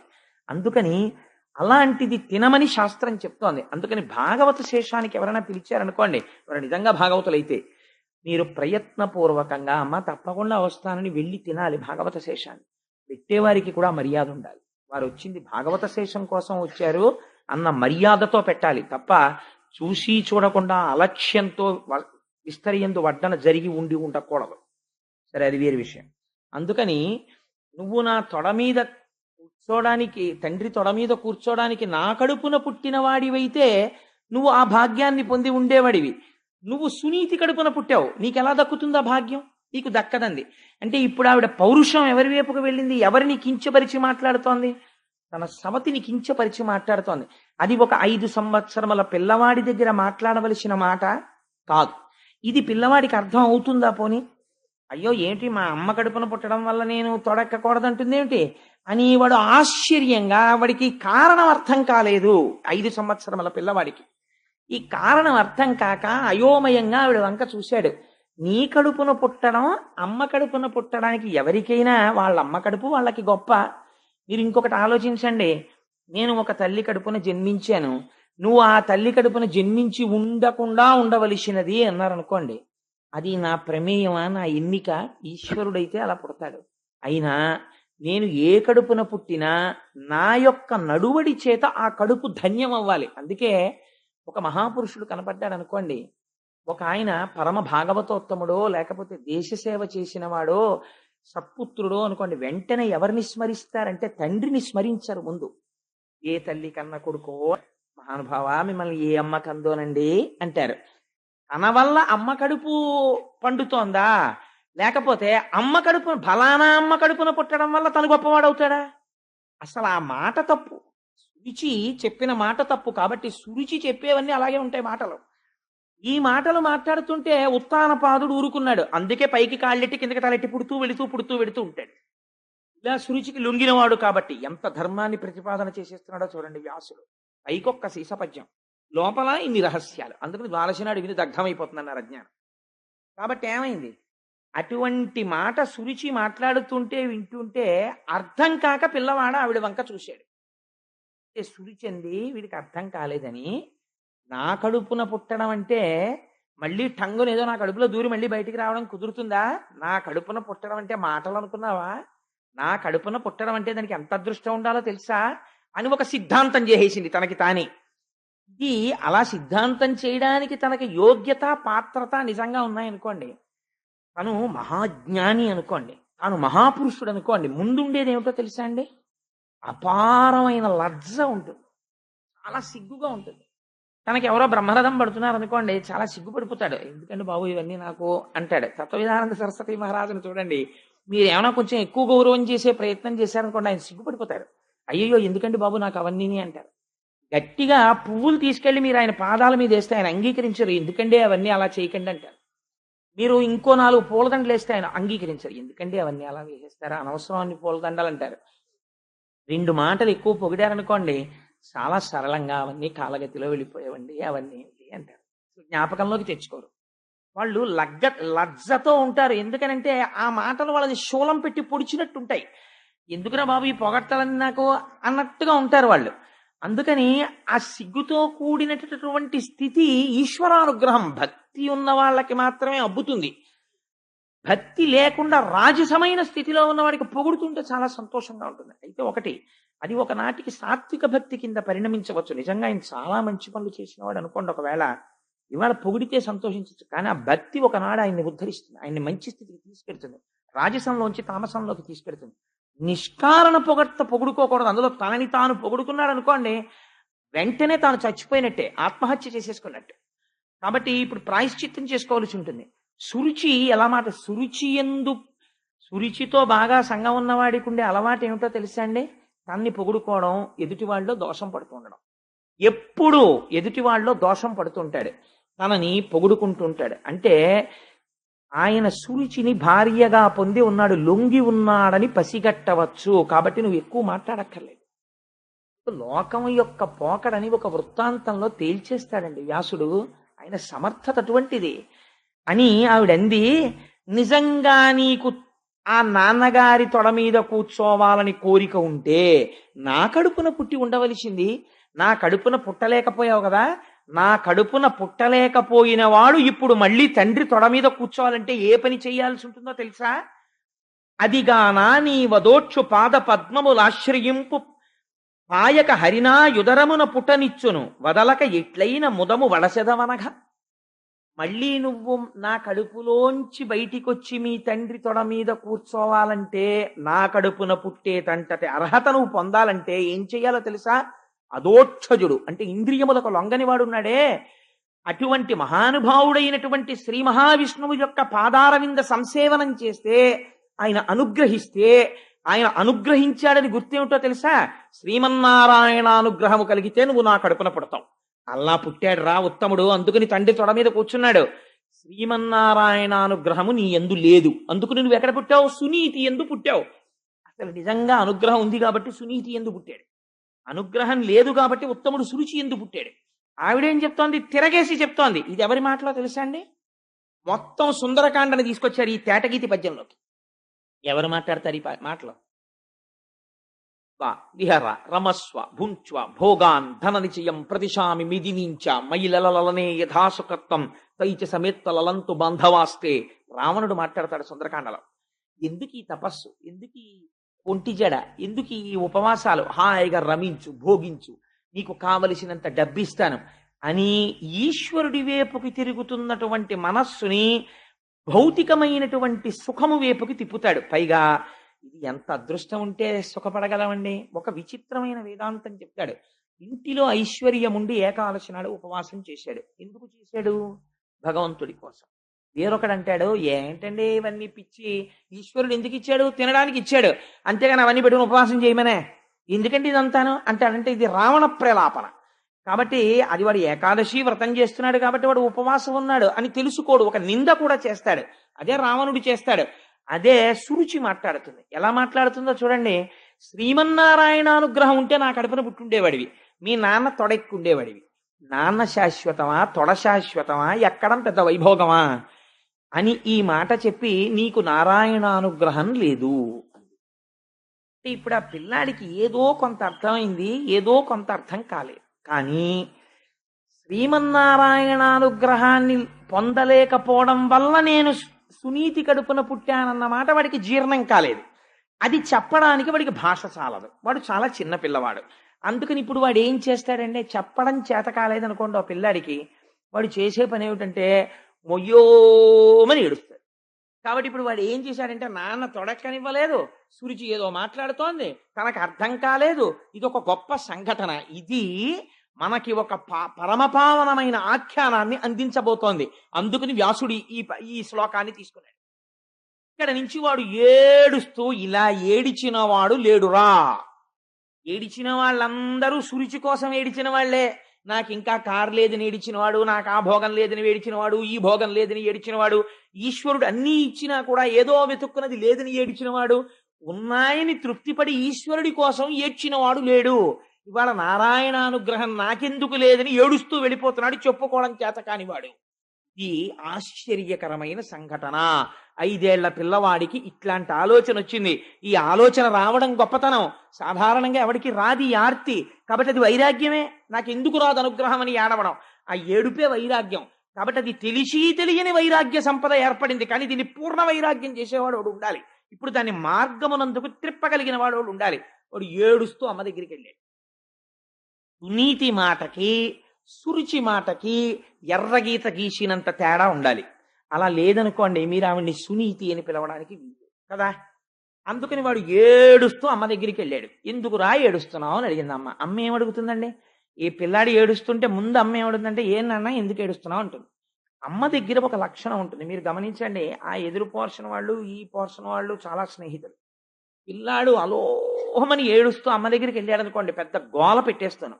ఎందుకురా ఏడుస్తున్నావు అన్నాడు అనుకోండి, అమ్మ నన్ను ఎదురింటి అక్క ఆడనివ్వట్లేదమ్మా అన్నాడు అనుకోండి, నువ్వు ఆ అక్కతో మాట్లాడకంటు, నువ్వు అక్కతో మాట్లాడకు, చెప్తాను నేను ఈ మాట దాని సంగతి అంటుంది. అంటే పిల్లాన్ని ఉపశమింప చేయడం కోసం చిన్న అక్కసు వస్తుంది అమ్మకి, తన పిల్లాడికి ఏదో పొరపాటు జరిగిపోయిందని. అమ్మ అంత నిష్పక్షపాతంగా ఉండడం కష్టం. అమ్మ అంటేనే అంతండి. పిల్లాడికి ఇంత హాని జరిగితే తనకి ఏదో పాము కుట్టినంత పరితపించిపోతుంది. అలాంటి అమ్మ లేకపోతే లోకం ఎక్కడుంది? కాబట్టి అమ్మ అలా మాట్లాడుతుంది. కానీ సునీతి మాట్లాడడంలో ఉన్న గమ్మత్తు ఎలా ఉంటుందో చూడండి. ఆవిడ దగ్గరికి వెళ్ళి పిల్లాడు ఓహో ఏడుస్తున్నాడు. వాడికి ఎందుకు ఏడుస్తున్నావురా అంటే, నేనేమిటో శ్రీమన్నారాయణ అనుగ్రహం నాకు లేదుట, అందుకని నీ కడుపున పుట్టేంట, ఇవన్నీ చెప్పడం వాడికి చేత కాదు. ఏడుస్తుంటే ఆవిడ అటు ఇటు చూస్తోంది, ఎందుకు ఇలా ఏడుస్తున్నాడని. సవతి ఆడిన మాటల సారెతలచి, ఈలోగా అక్కడ ఉండేటటువంటి అంతఃపుర కాంతలు కొంతమంది పరిగెత్తుకొచ్చారు. ఎందుకమ్మా పిల్లాడు ఏడుస్తున్నాడు అని అడిగారు. అడిగితే వీడు చెప్పలేడు. వాళ్ళు అన్నారు, అమ్మా అనరాని మాట ఒకటంది సురుచి, ఇవ్వాల నీ కొడుకు తండ్రి గారి దగ్గరికి వెళ్ళి తొడ మీద కూర్చుంటానన్నాడు. నీకు నారాయణానుగ్రహం లేదురా, అందుకుని సునీతి కడుపున పుట్టావు. నా కడుపున పుట్టుండేదానివి అనుగ్రహం ఉంటే నువ్వు అది నా కడుపున పుట్టకుండా నాన్న తొడ మీద ఎలా కూర్చుంటావని అడిగింది. అంటే ఇప్పుడు సునీతి ఏడ్చింది ఈ మాటకి. ఏడ్చి ఆవిడంది, సవతి ఆడిన మాటల సారె తలచి కొనుచు బేర్చిన దుఃఖాబ్ది కుందుచుండే దావ పావక శిఖిలచే తగిలి కాంతి వితతి కందిన మాధవీ లతిక స్పోలే. గొప్ప మాట చూడండి. మాధవీలత అని అతి సున్నితమైనటువంటి ఒక తీగ, ఒక జాజి తీగో ఒక మల్లె తీగో పందిరెక్కుతోంది. దాన్ని మీరేం కాల్చేయలేదు. కానీ చాలా నాజూకుగా పరమకోమలంగా ఉండేటటువంటి ఒక మల్లె తీగకి కొద్దిగా అంత దూరంలో ఎవరో చెత్త తగలపెట్టారు. ఒక పెద్ద మంట రేగింది. దాని సెగ ఈ తీగకి కొట్టింది. అసలే తీగ పరమ సౌకుమార్యంతో కూడినటువంటి తీగ. అక్కడ తగిలినటువంటి ఆ మంట వేడి తగిలి ఎంత ఒడిలిపోయి ఎంత ఎలా అయిపోతుందో అలా అలాగే వస్తుంది. అలా అటువైపు నుంచి వచ్చినటువంటి ఆ పొగకి, ఆ తప్తము చేయగలిగినటువంటి ఆ వేడికి పాపం ఆ మాధవీలత ఎలా కందిపోతుందో అలా కందిపోయింది ఆవిడ యొక్క మనస్సు. కందిపోయి ఆవిడంది కొడుకుని చూసి, ఎంత మాట అందరా సురిచి, అదేదో గొప్పదనుకుంటోంది, దాని కడుపున పుట్టడం గొప్ప అని వెంటనే కయ్యానికి వెళ్ళిపోవాలి. ఆవిడంది, అనగా ఈ దుఃఖమునకు పనిలేదన్యులకు సొలయ బలవంతంబై తన పూర్వజన్మ దుష్కృతి ఘనకర్మము వెంటనంటగానెవ్వలనన్. నాయనా, నువ్వు ఏడుస్తున్నావు కదా, మీ నాన్న తొడ ఎక్కనివ్వలేదని. ఎవరికైనా దుఃఖం కలిగితే ఆ దుఃఖానికి కారణం వేరొకరిని నిందించకూడదు. నీ పిన్ని నిన్ను నాన్న తొడ ఎక్కనివ్వలేదు అని నువ్వు ఏడుస్తున్నావు, కానీ అలా ఏడవకూడదు. ఎందుకో తెలుసా? తప్పు పిన్నిని ఏమనకూడదు. పిన్ని కాదురా నీ దుఃఖానికి కారణం, నువ్వు గత జన్మలలో చేసుకున్నటువంటి పాపమే ఇవాళ నువ్వు ఏడిచేటట్టు చేసింది తప్ప, ఇప్పుడు మళ్ళీ తల్లితో సమానమైనది నీ పినతల్లి. నీ పినతల్లిని నువ్వు మళ్ళీ ఇంకొక మాట అంటే మళ్ళీ అమ్మని దూషించినటువంటి దోషం కట్టి కుడిపి మళ్ళీ బాధపడతావు. అందుచేత తప్పు నాన్న, ఆవిడ కాదు నీ బాధకి కారణం, నేను కాదు నీ బాధకి కారణం, నీ తండ్రి కాదు, నువ్వు చేసుకున్న పాపకర్మయే నీ దుఃఖమునకు కారణము.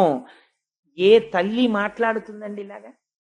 అంటే సంస్కార బలం ఎక్కడి నుంచి వస్తుంది పిల్లలకి? వ్యాసుడు తీర్పు చెప్పేస్తున్నాడు. ఇంట్లో తల్లిదండ్రులు మాట్లాడేటటువంటి మాటల నుంచి మీరు నిరంతరము ఇంట్లో చంద్రశేఖర పరమాచార్య స్వామి వారి గురించి తలుచుకుని పొంగిపోతూ మాట్లాడడం మీకు అలవాటు అనుకోండి. ఒక పోతన గారి గురించి అద్భుతంగా మాట్లాడడం మీకు అలవాటు అనుకోండి. శంకర భగవత్పాదుల గురించి చాలా గొప్పగా మాట్లాడుకుని పొంగిపోవడం మీకు అలవాటు అనుకోండి.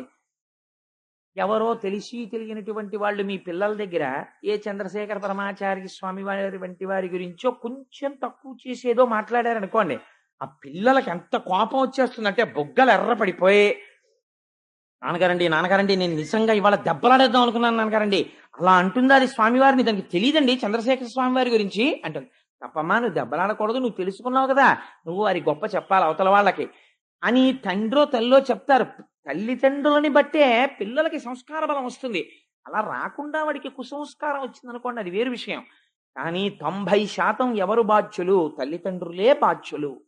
మీరు ఎక్కడ ఎలా నడిస్తే పిల్లలు అలా నడుస్తారంటే వారి నడువడి మిమ్మల్ని అనుసరించి ఉంటుంది. ఇక వేరుగా చెప్పక్కర్లేదు. తల్లిదండ్రులు ఎలా ఉంటారో పిల్లల యొక్క నడువడి అలాగే ఉంటుంది. అందుకే 7 తరాలు అటు ఇటు చూసి పిల్లని తెచ్చుకున్నాం, లేకపోతే పిల్లాన్ని తెచ్చుకున్నాం అంటారు. ఇవ్వడానికి ఏమిటి చూస్తారు?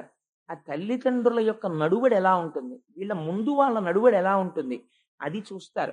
ఆ వంశంలో ఎవరైనా ఒక మహాపురుషుడు ఉన్నాడు అనుకోండి, ఆయన తేజస్సు మళ్ళీ ఆయన ఈ పిల్ల కడుపునో లేకపోతే ఓ మనవడిగానో ముని మనవడిగానో మళ్ళీ పుట్టచ్చు.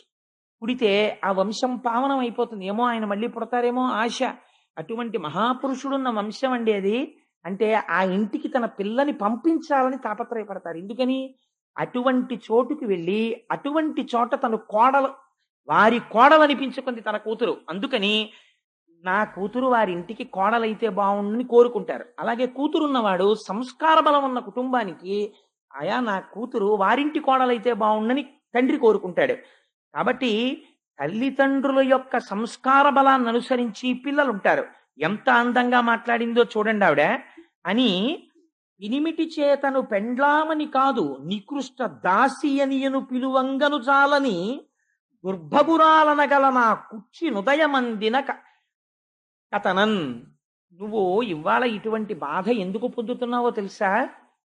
మీ పిన్ని ఆ మాట అంది అంటే ఉత్తినే అనలేదురా. మీ నాన్నగారికి నేను కూడా భార్యని.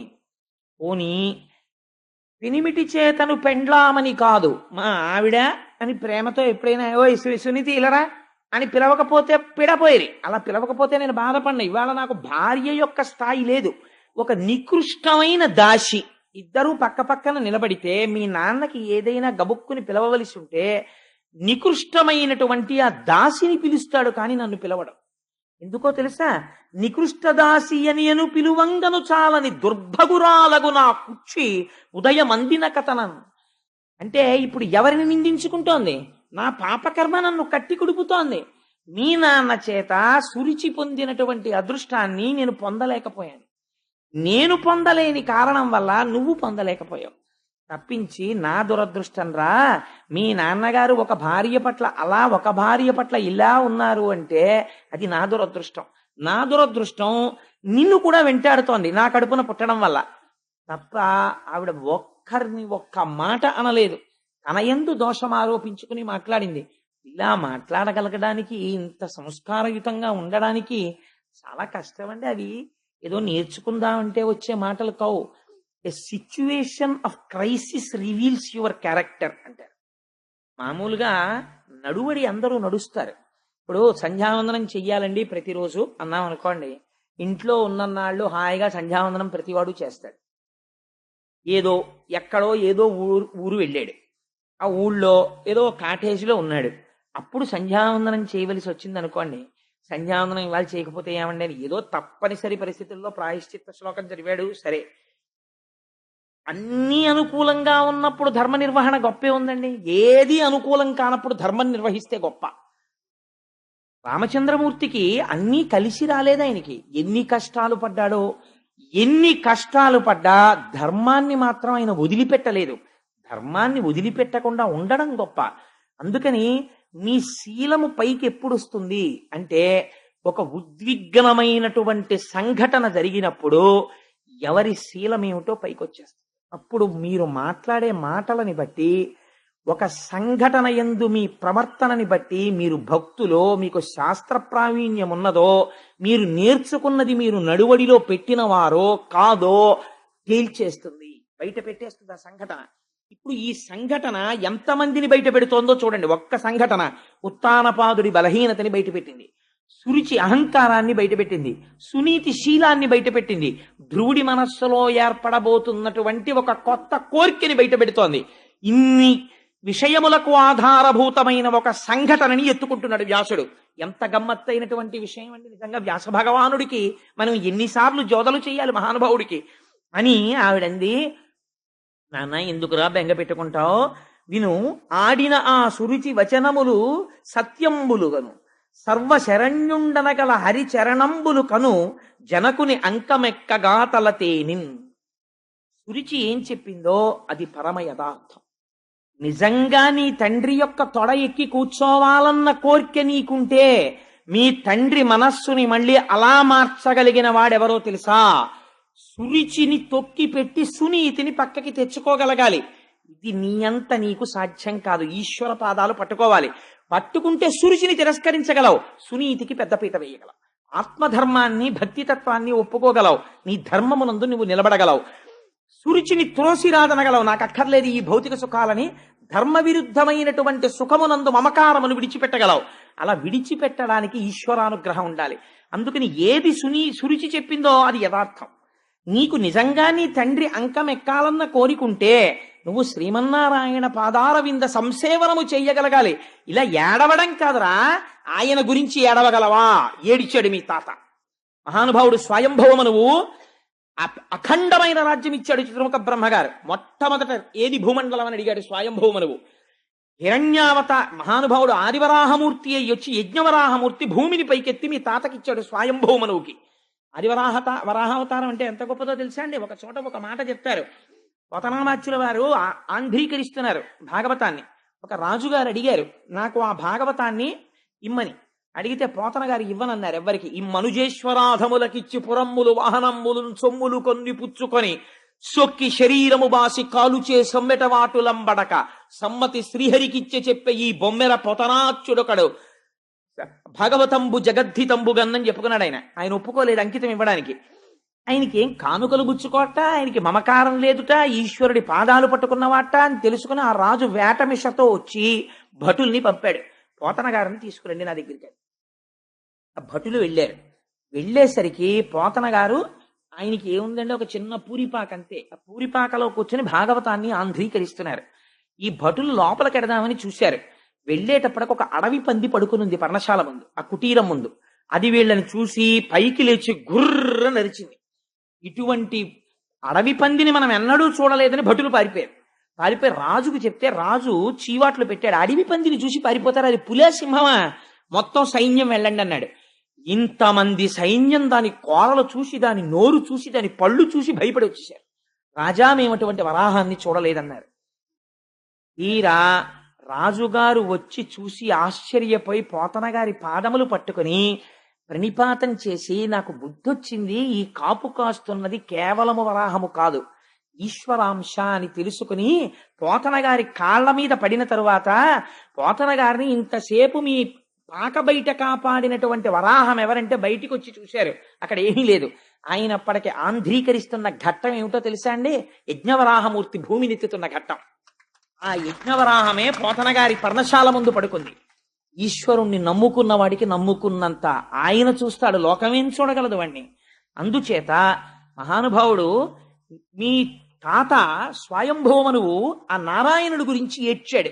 ఏడ్చి ఇంత భూమండలాన్ని మీ తాతకిచ్చాడు శ్రీమన్నారాయణుడు ఏలమని. ఇంత భూమండలానికి నేను అధిపతినని స్వయంభౌమును పొంగిపోలేదు.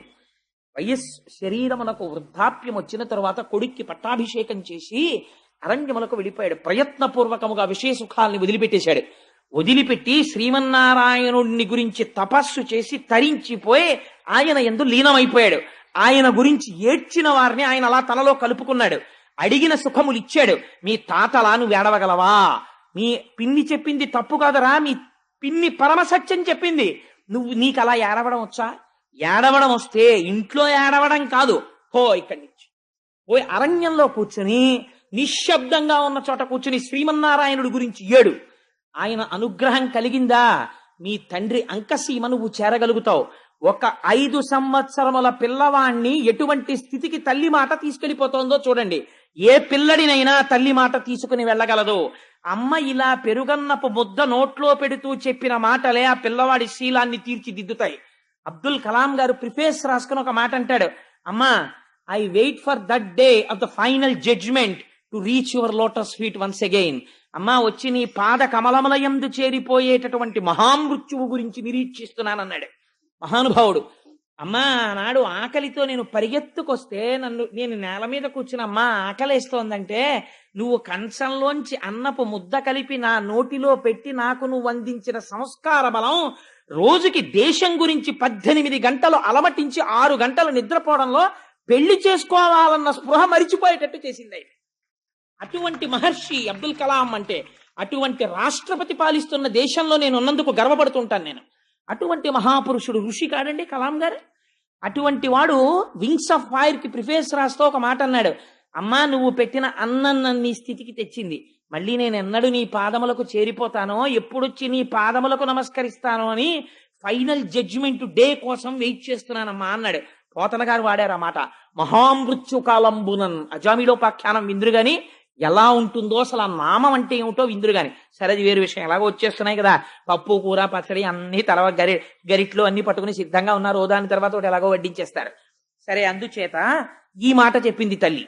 ఈ మాట చెప్తే తల్లి చెప్పిన మాట పిల్లవాడి తల్లోకి ఎక్కిందంతే. ఈ మాట చెప్పగానే సరే నేను బయలుదేరతానమ్మా, శ్రీమన్నారాయణుడి గురించి నేను తపస్సు చేస్తాను, చేసి ఆ స్వామి అనుగ్రహాన్ని పొందుతాను. పిల్లవాడి తిక్కని దేని కింద మారుస్తోందో చూడండి. ఈ కౌశలం తల్లికి ఉండాలి. తల్లి వాళ్ళ మీద నేరాలు వీళ్ళ మీద నేరాలు పిల్లలకి నేర్పితే సంస్కార బలం రమ్మంటే ఎక్కడి నుంచి వస్తుందండి? తల్లి ముందు గొప్ప గొప్ప సంఘటనలు నేర్చుకుని ఒక పెరుగన్నం పెడుతూ ఒక మహాత్మా గాంధీ గారి జీవితంలో ఎప్పుడు మారారో ఆయన ఆటోబయోగ్రఫీలోంచి తండ్రి ఆఖరణ నోటి వెంట మాట్లాడలేక మృత్యువులోకి వెళ్ళిపోతున్నప్పుడు కన్నుల వెంట కారిన నీటి బిందువులు గాంధీ గారిని మార్చాయి. ఎంతమంది తల్లిదండ్రులు ఇవ్వాలి అటువంటి సంఘటనలు పిల్లల్ని కూర్చోపెట్టుకుని చెప్తున్నారు. వాకాటి పాండురంగారావు గారు మహానుభావుడు దిక్సూచి అని వ్యాసాలు రాశాడు. ఆయన నేను ఇప్పటికి మర్చిపోను. అందులో ఆయన ఒక మాట అంటారు, there are only 2 burdens to this nation. The first burden is he who says thanks to his mother and wife. ఈ జాతికి 2 బరువులు. ఒకటో బరువు ఎవరంటే తన తల్లికి భార్యకి థ్యాంక్స్ చెప్పేవాడు. నీ తల్లికి నువ్వు ఎన్ని థ్యాంక్స్ చెప్తే నువ్వు నీ రుణం తీర్చుకుంటావు. నీ భార్యకి నువ్వు ఎన్ని మాటలు థ్యాంక్స్ చెప్తే రుణం తీర్చుకుంటావు. నీ తేజస్సుని స్వీకరించిందా? నీ రూపంలో నీ వంశాన్ని పెంచిందా? నువ్వు ధర్మానుష్ఠానమనందుంటే నీకు అన్నం వండి పెట్టిందా? నీ కోసం ఇంటి పేరు వదిలిందా? నీ కోసం గోత్రం వదిలిందా? ఇది చెప్పేవాడు లేడా? రామాయణం అక్కర్లేదా? భాగవతం అక్కర్లేదా? దిక్కుమాలిన సీరియల్స్ అన్ని కావలసి వచ్చాయా? పనికిమాలిన వాళ్ళు రాసినవన్నీ పెద్ద పెద్ద విశేషాలు అయ్యాయా? అవి అవార్డులు రివార్డులా? పిల్లలకు ఆ సంస్కారం మనం ఇంజెక్షన్ చేస్తున్నామా? వాళ్ళు విషపు పురుగులు కాకపోతే సాధు గోవులు కమ్మంటే ఎలా అవుతారు? వాళ్ళకి మనం ఎక్కడిస్తున్నాం సంస్కార బలం? సంస్కార బలం అందిస్తే వాళ్ళు సంస్కారవంతులు అవుతారు. అందించకుండా సంస్కార బలం పొందమంటే వాళ్ళు ఎక్కడి నుంచి పొందుతారు? పిల్లడికి ఆనందం పొందాలి. మా తాతగారి దగ్గరికి పరిగెత్తి మా తాతగారు మంచం మీద పడుకుని రాత్రి అలా ఏవో పద్యాలు చదువుకుంటుంటే మా తాతగారి పక్కన పడుకుంటే తాతగారండి కథ చెప్పండి తాతగారండి అంటే మా తాతగారు రాత్రి నాకు నిద్ర పట్టే వరకు వర్ణించి చెప్తుంటే ఒక్కొక్క కథ. ఈ జాతికి సంస్కారవంతులైన మహాపురుషులందరూ పునర్జన్మలు ఎక్కడ పొందారో తెలుసా అండి? తాతల పక్కన పడుకుని మంచాల మీద, నాయనమ్మల ఒళ్ళో అమ్మ పెట్టిన పెరుగన్నపు ముద్దలతో కలిపి పెట్టినటువంటి చిన్ని చిన్ని కథలలో శివాజీ వరకు. ఏ నిజమైన పాఠశాలలు మన సంస్కృతికి, అవే నిజమైనటువంటి ఆలయాలు. అవి ఇవాళ సరే, ఇంకా దాని గురించి నేను మాట్లాడను. అందుచేత ఆవిడంది వెళ్ళి శ్రీమన్నారాయణుడి గురించి తప్పించరా, నీకు ఆ సమర్థత ఉందా అంది. పిల్లవాడు కదా, ఒక్క ఉదుటునలు ఇచ్చాడు. అమ్మా నేను ఎందుకు చేయలేను, నేను చేస్తాను అని గబగబా వెళ్ళిపోతున్నాడు అంతే ఇంట్లోంచి. ఎవరండి? 5 ఏళ్ల పిల్లవాడు. వెళ్ళిపోతుంటే తల్లి వెంటనే మళ్ళీ పరిగెత్తుకెళ్ళి వెనక్కి తీసుకొచ్చేయలేదు, బయలుదేరందంతే. ఇప్పుడు ఎవరొచ్చారో తెలుసా అండి? లోక కళ్యాణము చేసేటటువంటి నారదుడు పరిగెత్తుకొచ్చాడు. ఇలా చెప్పిన అమ్మ ఎక్కడుంది, ఇలా పరిగెత్తిన పిల్లాడెక్కడున్నాడు రా, చాలా ఆశ్చర్యం జరిగిపోతోంది ప్రపంచంలో. ఇదేమిటో నేను చూడాలి. ఇప్పుడు పిల్లలకి ఒక విచిత్రమైనటువంటి లక్షణం ఉంటుంది. ఇంట్లో అమ్మా నాన్న ఎంతైనా చెప్తారు, స్కూల్కి పంపించేటప్పటికి మిగిలిన వాతావరణం వాళ్ళని డామినేట్ చేస్తుంది. గురువు దాన్ని పసికట్టి దిద్దగలగాలి. అందుకని నారదుడు పరిగెత్తుకొచ్చాడు. ఇప్పుడు చూడండి ఆయన ఎలా మాట్లాడతాడో, ఎంత అందంగా మాట్లాడతాడో. ఆ పొంగుతున్న పాల మీద నీళ్లు చల్లే ప్రయత్నం చేస్తాడు. ఏమిటో ఇవన్నీ అని. అప్పుడు పిల్లాడు అబ్బే లేదండి, అలా కుదరదు. నిజమేనా అండి? అయ్యి బాబాయ్ మీరు మహానుభావుడు, అలా అయితే సరేనండి, నేను ఇంట్లో పోతానులేండి, మా అమ్మ తెలియక పాపని చెప్పింది అన్నాడు అనుకోండి, అయిపోయింది అంతే. మళ్ళీ గురువు దీన్ని తీర్చిదిద్దాలి. నీటిలో 1000 సంవత్సరములు నానిపోయినటువంటి శిల దొరకడం ఒకెత్తు, దాన్ని శిల్పి చెక్కడం ఒకెత్తు. ఇది గురువుల యొక్క అనుగ్రహం అంటే. అందుకొచ్చాడు నారదుడు. ఇప్పుడు ఎలా చెక్కుతున్నాడో చూడండి. ఆయన అన్నాడు, ఒరే నాన్న ఎక్కడికి రా ఇలా పరిగెడుతున్నావు అన్నాడు. ఆ ధ్రువుడు 5 ఏళ్ల వాడు. ఇలా బొగ్గలు అదిరిపోతున్నాయి, కళ్ళు ఎర్ర పడిపోయి ఉన్నాయి, కోపం. అప్పటిదాకా ఏడుచున్నాడు. అన్నం తినెళ్ళరా అని కూడా అనలేదు అమ్మ, గుక్కెడు నీళ్లు తాగరా అనలేదు. వెళ్ళిపోతున్నాడు. ఆ కోపంతో ఒక్కసారి నిలబడ్డాడు. డొక్కలు అదిరిపోతున్నాయి ఆవేశంతో. నేను అడవికి వెళ్ళిపోతున్నాను, నేను నారాయణుడి గురించి తపస్సు చేస్తానన్నాడు. నారదుడు నవ్వి అన్నాడు, దేనికి రానికి నారాయణుడి గురించి తపస్సు అన్నాడు అని తన పరమపావనమైనటువంటి చేతిని ఆ ధ్రువుని యొక్క శిరస్సునందుంచాడు. ఇదే మార్పు. ధ్రువు తనంత తాను సంకల్పించి ఎప్పుడు శిష్యుడి పట్ల అపారమైన వాత్సల్యంతో ఆయన మూర్ధన్య స్థానమునందు చెయ్యి పెడతాడో అప్పుడు గురువులో ఉండేటటువంటి అనుగ్రహము శిష్యుడిలోకి ప్రసరణ జరుగుతుంది. ఈ బుద్ధి నీకు నిలబడుగాక. ఇలా పరిగెత్తిన పిల్లలు లేరు. ఆటల కోసం పరిగెత్తారు, పాటల కోసం పరిగెత్తారు, నారాయణుడి కోసం పరిగెడుతున్నావు. నువ్వు ఒక కొత్త చరిత్రని ఆవిష్కరించాలిరా అని తలపేద చెయ్యి పెట్టాడు. అంతే. ఆయన అన్నాడు, నేను అడవికి ఎందుకు వెళ్తున్నానో తెలుసా? నారాయణుడి కోసం వెళ్తున్నాను. ఏం చేస్తావు నారాయణుడి కనపడితే అన్నాడు. నోటికి తెలిస్తే కదా ఏం కోరాలో. అన్నిటికన్నా చాలా పెద్ద పదవి కోరుతానన్నాడు. పిల్లలు చూడండి, ఒరే మీ నాన్నగారు కలెక్టర్ గారు రా, మీ బాబాయ్ గారు సూపరింటెండెంట్ రా, ఇంకొక ఆయన ప్రొఫెసర్ రా, నువ్వేమవుతావు? వాళ్ళకన్నా పెద్ద పోస్ట్ చేస్తానంటాడు. అంతకన్నా పెద్ద పోస్ట్ ఏమిట్రా? ఏమో నాకు తెలియదు, కానీ నేను ఇంకా పెద్ద చేస్తానంటాడు. అలా ఆ పిల్లాడి మాటల్ని యథాతథంగా తీసుకొచ్చేసిందండి భాగవతం. ఆయన అన్నాడు, నేను చాలా పెద్ద పదవికి వెళ్ళిపోతానన్నాడు. ఏం పెద్ద పదవికి వెళ్ళిపోతావురా అన్నాడు నారదుడు. ఏమో నన్ను అడక్కండి, ఆయనకి తెలుసు ఏం పెద్ద పదవి ఇవ్వాలో. ముందు నేను ఆయన్ని చూడాలి, ఆయన దగ్గర మాట్లాడాలి. మా అమ్మ చెప్పింది ఆయన ఇవ్వగలడని. మా నాన్న తొడ మీద ఎక్కద్దంది కదా మా పిన్ని, నేను ఇప్పుడు ఆయన గురించి తపస్సు చేస్తాను, ఆయన వస్తారు. వచ్చింది ఇది నమ్మకం. మా ఇంట్లో ఉన్న విగ్రహం అంటే ఎక్కడ కనపడతాడండి? ఈశ్వరుడు ఉన్నాడు, ఎందుకు కనపడాడన్న వాడికి కనపడతాడు, కదిలిపోతాడంతే పరమాత్మ. కనపడతాడు, ఆయన వస్తాడు, నేను ఆయన గురించి కూర్చుంటాను, ఆయన గురించి నామని చెప్పుకుంటాను, వస్తాడు. ఏం తెలుసు వీడికి తపస్సు అంటే తెలుసా? స్వాధ్యాయం తెలుసా? ఉపనిషత్తు తెలుసా? ఏం తెలుసు? ఆయన వస్తాడు. వచ్చిన తర్వాత నాకు మా నాన్న తొడ మీదకి ఎక్కనివ్వలేదు కదా, నేను స్వామిని అడుగుతాను, నాకు పెద్ద పదవి కావాలి స్వామి అంటాను, పెద్ద పదవి ఇస్తాడు. అప్పుడు తిరిగి వస్తాను. అప్పుడు మా పిన్ని మా నాన్న వాళ్ళందరూ చూసి, ఒరే ఎంత పెద్ద పదవి పొందావురా అంటారు. మా అమ్మ చూసి, నాన్న నా మాట విన్నావు, ఎంత పెద్ద పదవి పొందావు అంటుంది, అందుకు వెళ్తున్నాను అన్నాడు. అంటే నారదుడు నవ్వి అన్నాడు, అసలు నువ్వు పొందేది ఏమిటో నీకు తెలీదా? పెద్ద పదవి పొందుతావా, అందుకు వెళ్ళిపోతున్నావా? సరేలే కానీ నేను ఒకటి చెప్పనా, ఇలా నారాయణుడి కోసం వెళ్ళిన వాళ్ళు చాలా మంది ఉన్నారు. ఎవరు వెళ్ళారో తెలుసా? ఇంద్రియములను జయించే ప్రయత్నం చేసి వెళ్ళి కూర్చుని తపస్సు చేసి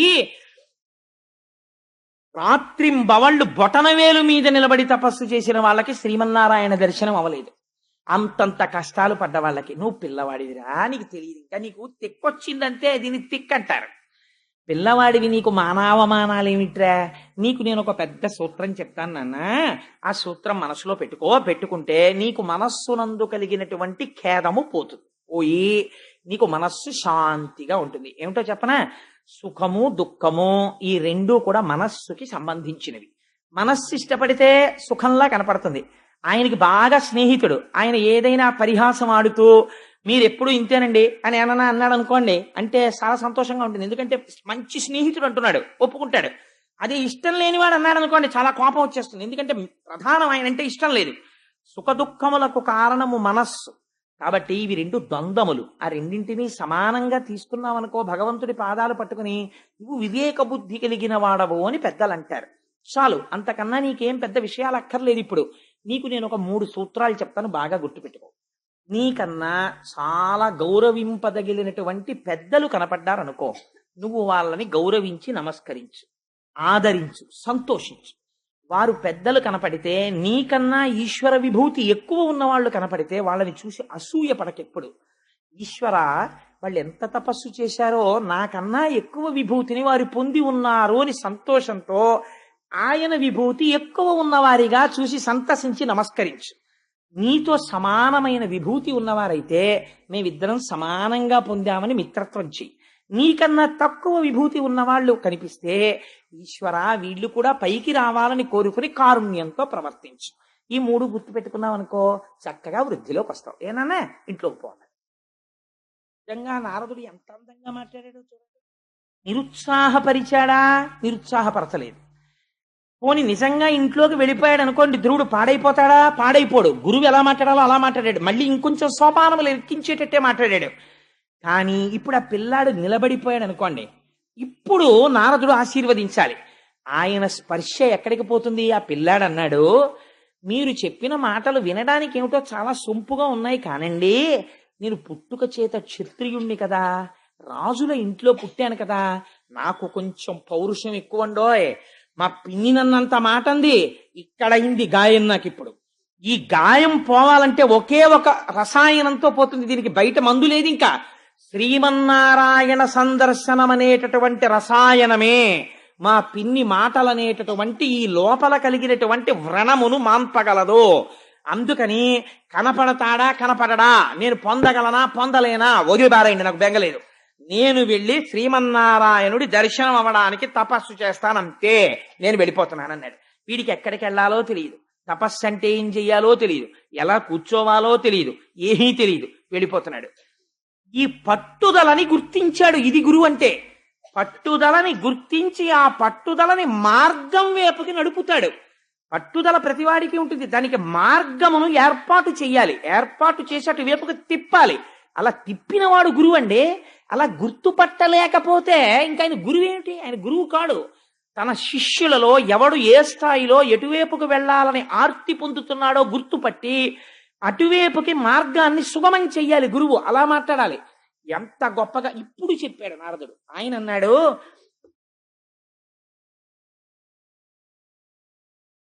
వర యమునా నది తటమున హరి సాన్నిధ్యంబు శుచియు అతి పుణ్యమునై పరగిన మధువనమునకును సరస గుణాచనుము మేలు సమకురు ఎచటన్.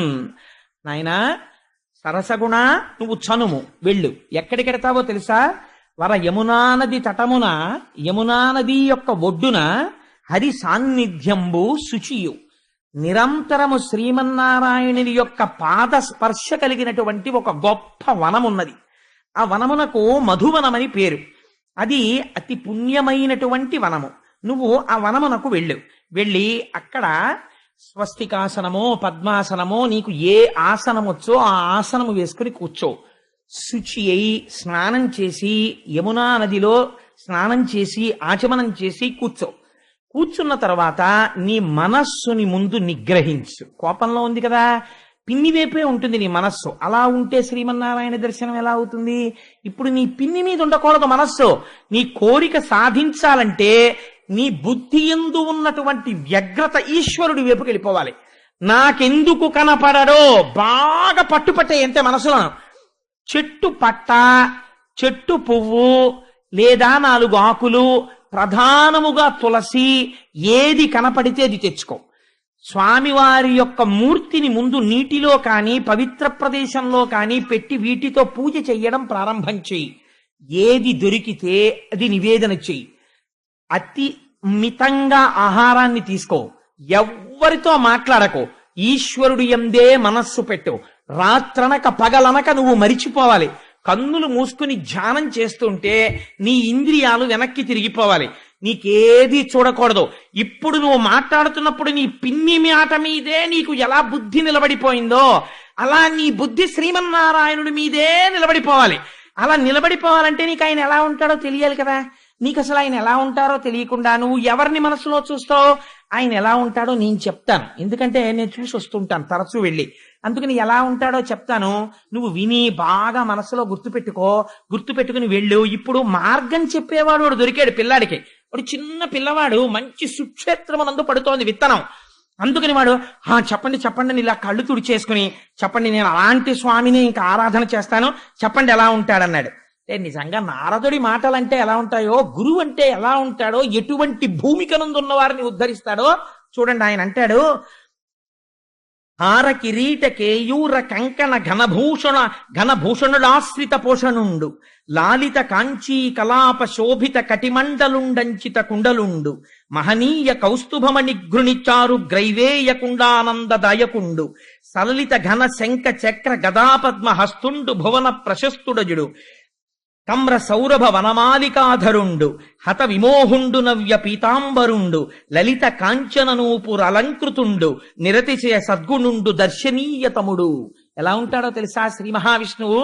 ఆయన అలా నిలబడితే బాగా ముసలివాళ్లాగా చూడకూడదు, బాగా చిన్నవాళ్లాగా చూడకూడదు. మంచి యవ్వనంలో ఉన్నటువంటి వాడు నిలబడినట్టు చూడాలి. చిన్న చిరునవ్వు నవ్వుతున్నట్లు ఉండాలి. కొద్దిగా కనపడనటువంటి దంతపంక్తి కనపడుతుండాలి. మెడలో వనమాల వేసుకుని ఉండాలి. రొద చేస్తున్నటువంటి గండు తుమ్మెదలు ఆ వనమాల అంతా మూగి ఉండాలి. మంచి కిరీటం పెట్టుకుని ఉంటాడు. చెవులకి ఇలా మణికుండలములు పెట్టుకుని ఉంటాడు. వాటి యొక్క కాంతులు బుగ్గల మీద పడుతుంటాయి. చక్కటి కంఠం. ఇలా కుడి చేతిలో చక్రం పట్టుకుంటాడు, ఎడం చేతిలో తెల్లటి శంఖం ఉంటుంది. 2 రాజహంసలు పట్టుకున్నాడా అన్నట్టు ఉంటాడు. ఒక చేతిలో గద పట్టుకుంటాడు. మన గురువాయూరప్పు ఉంటారే అలాగా ఒక చేతిలో గద పట్టుకుంటాడు. ఇవాళ నేను ఆ గుడిలోకి వెళ్ళేటప్పటికి గద బాగా కనపడింది. ఓహో ధ్రువంతే రాజా అని ఆయన మంత్రం చెప్తున్నారు. ఓహో ధ్రువ శబ్దం గద. ఓహో స్వామి నన్ను అనుగ్రహిస్తున్నారనుకున్నాను. ఆ గద పట్టుకుని ఉంటాడు. ఒక చేతిలో పద్మం పట్టుకుని ఉంటాడు. బలిష్టమైనటువంటి తొడలు, పచ్చటి పట్టుపీతాంబరం కట్టుకుని ఉంటాడు. తులసి చేత అర్చింపబడినటువంటి పాదములు కలిగి ఉంటాడు. వెలిగిపోతూ ఉంటాడు. ఎంత అందంగా ఉంటాడో! సన్నటి నడుముతో ఉంటాడు. విశాలమైన వక్షస్థలంతో ఉంటాడు. కంభుకంఠుడై ఉంటాడు. మెడ నిండా పుష్పమాలలు వేసుకుని ఉంటాడు. అసలు ఆయన్ని చూడగానే అనిపిస్తుంది. ఎంత చూసినా తనివి తీరకుండా మనసులో ఆనందం పొంగిపోయేటట్టు చూడు. అంతేకాని అబ్బాయి ఎంతసేపు చూస్తానులేండి ఇంకా అలా చూసి విసుగెత్తుతోందని చూడకు. చూడడంలో రమించిపోతూ చూడడం మొదలెట్టు. అలా చూడగా నీ మనస్సు లగ్నం అయిపోతుంది. అలా చూసి ఆహారం సంగతి కూడా మరిచిపోయి నీకు గుర్తుండకూడదు. కానీ ఎప్పుడైనా శరీరాన్ని నిలబెట్టడానికి ఆహారం తీసుకో. ఏనన్నా అలా లోపల నారాయణుణ్ణి చూడు, నీకు నారాయణుడు కనపడతాడన్నాడు. నేను తప్పకుండా అలా చేస్తానండి అన్నాడు. అంతే. ఇది గురువు అంటే. వెళ్ళిపోయాడంతే. గబగబ నడిచి వెళ్ళిపోయాడు అరణ్యానికి. యమునా తటం కనపడింది. స్నానం చేశాడు, ఆచమనం చేశాడు. వెంటనే చెప్పాడు కదా నారదుడు, నీకు కోపం ఉండకూడదు, ఇంకా పిన్ని అవి గుర్తు రాకూడదన్నాడు. ఓ పద్మాసనం వేసుకున్నాడు. శరీరాన్ని నిలబెట్టుకోవడానికి మాత్రమే ఆహారం తినమన్నాడు. అన్ని తులసి దళాలు తెచ్చేవాడు, అన్ని పువ్వులు తెచ్చేవాడు. ఇక్కడే ఉన్నాడు నారాయణుడు, నిన్ను రక్షిస్తాడు, నువ్వు బెంగ పెట్టుకోకు. నీకు నేను ద్వాదశాక్షరి మంత్రోపదేశం చేస్తున్నాను. 7 రోజులు నువ్వు నిష్ఠతో చేసేటప్పటికి దేవతలు నీకు కనపడతారు రా అన్నాడు. అందుకని ఇప్పుడు స్వామి ఇక్కడున్నారు, నాకేం బెంగనుకున్నాడు, నాకేం భయం. స్వయంగా నారదుడు చెప్పాడు ఈ మాట. నాకు ఇంకా భయం లేదు, నా స్వామి చూసుకుంటాడు అనుకున్నాడు. ఎంత తొందరగా నా స్వామి వచ్చేస్తాడా, నేను ఎంత బాగా చేసేస్తానా, ఎంత తొందరగా లొంగిపోతాడా, ఇదే తాపత్రయం. అంతే. పిల్లల యొక్క చిత్తం అలా ఉంటుందండి వాళ్ళని. కానీ మీరు సరిగ్గా పెట్టగలిగితే అంతే. తులసి తెచ్చాడు, 4 పట్టలు తెచ్చాడు, ఇన్ని ఆకులు తెచ్చాడు, ఇన్ని పువ్వులు తెచ్చాడు, ఆరాధన చేసేసేవాడు. మొదటి నెలలో 3 రోజులకొకసారి వెలగపండు రేగుపళ్ళు తినేవాడు. ఆ తర్వాత 6 రాత్రులకొక్కసారి రెండో నెలలో 6 రాత్రులు పూర్తయిన తర్వాత కొద్దిగా గడ్డి ఇన్ని ఆకులు తినేవాడు. 3వ నెలలో 9 రాత్రులకొక్కసారి కొద్దిగా నీళ్లు తాగేవాడు. 4వ నెలలోకి వచ్చేసరికి 12 రాత్రులకొకసారి వాయుభక్షణం చేసేవాడు. అదేమిటంటే వాయుభక్షణం ఎలా చేస్తారు అని మీకు అనుమానం రావచ్చు. వాయుభక్షణం అంటే ఆ పిల్లవాడి యొక్క బుద్ధి వ్యగ్రత చేత, వాడి యొక్క నిష్ఠ చేత వాడికి తెలియకుండా ప్రాణాయామము, పూరకము, రేచకము, కుంభకము వచ్చేసాయి. వాడొక్కసారి ఊపిరి తీస్తే 12 రోజులు ఆ ఊపిరిని నిలబెట్టేసేవాడు. నిలబెట్టేసి శ్రీమన్నారాయణ దర్శనం చేస్తూ ఉండిపోయేవాడు.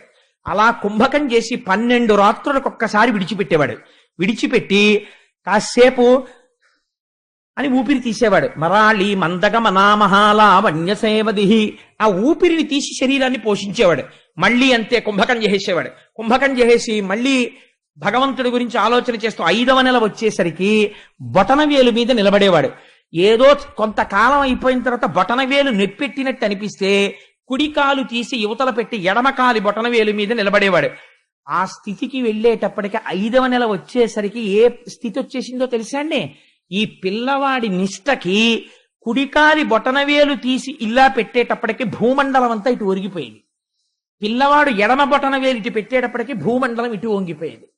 పిల్లలు ఆడుకుంటుంటారే ఏదో ఇలా ఎక్కి ఇలాగా, అలా భూమండలం అటు ఇటు ఒరగడం ప్రారంభమైంది. వాడి శక్తి చేత, వాడి తపశ్శక్తికి. వాడిలోంచి తపోధూమములు పైకి లేస్తున్నాయి.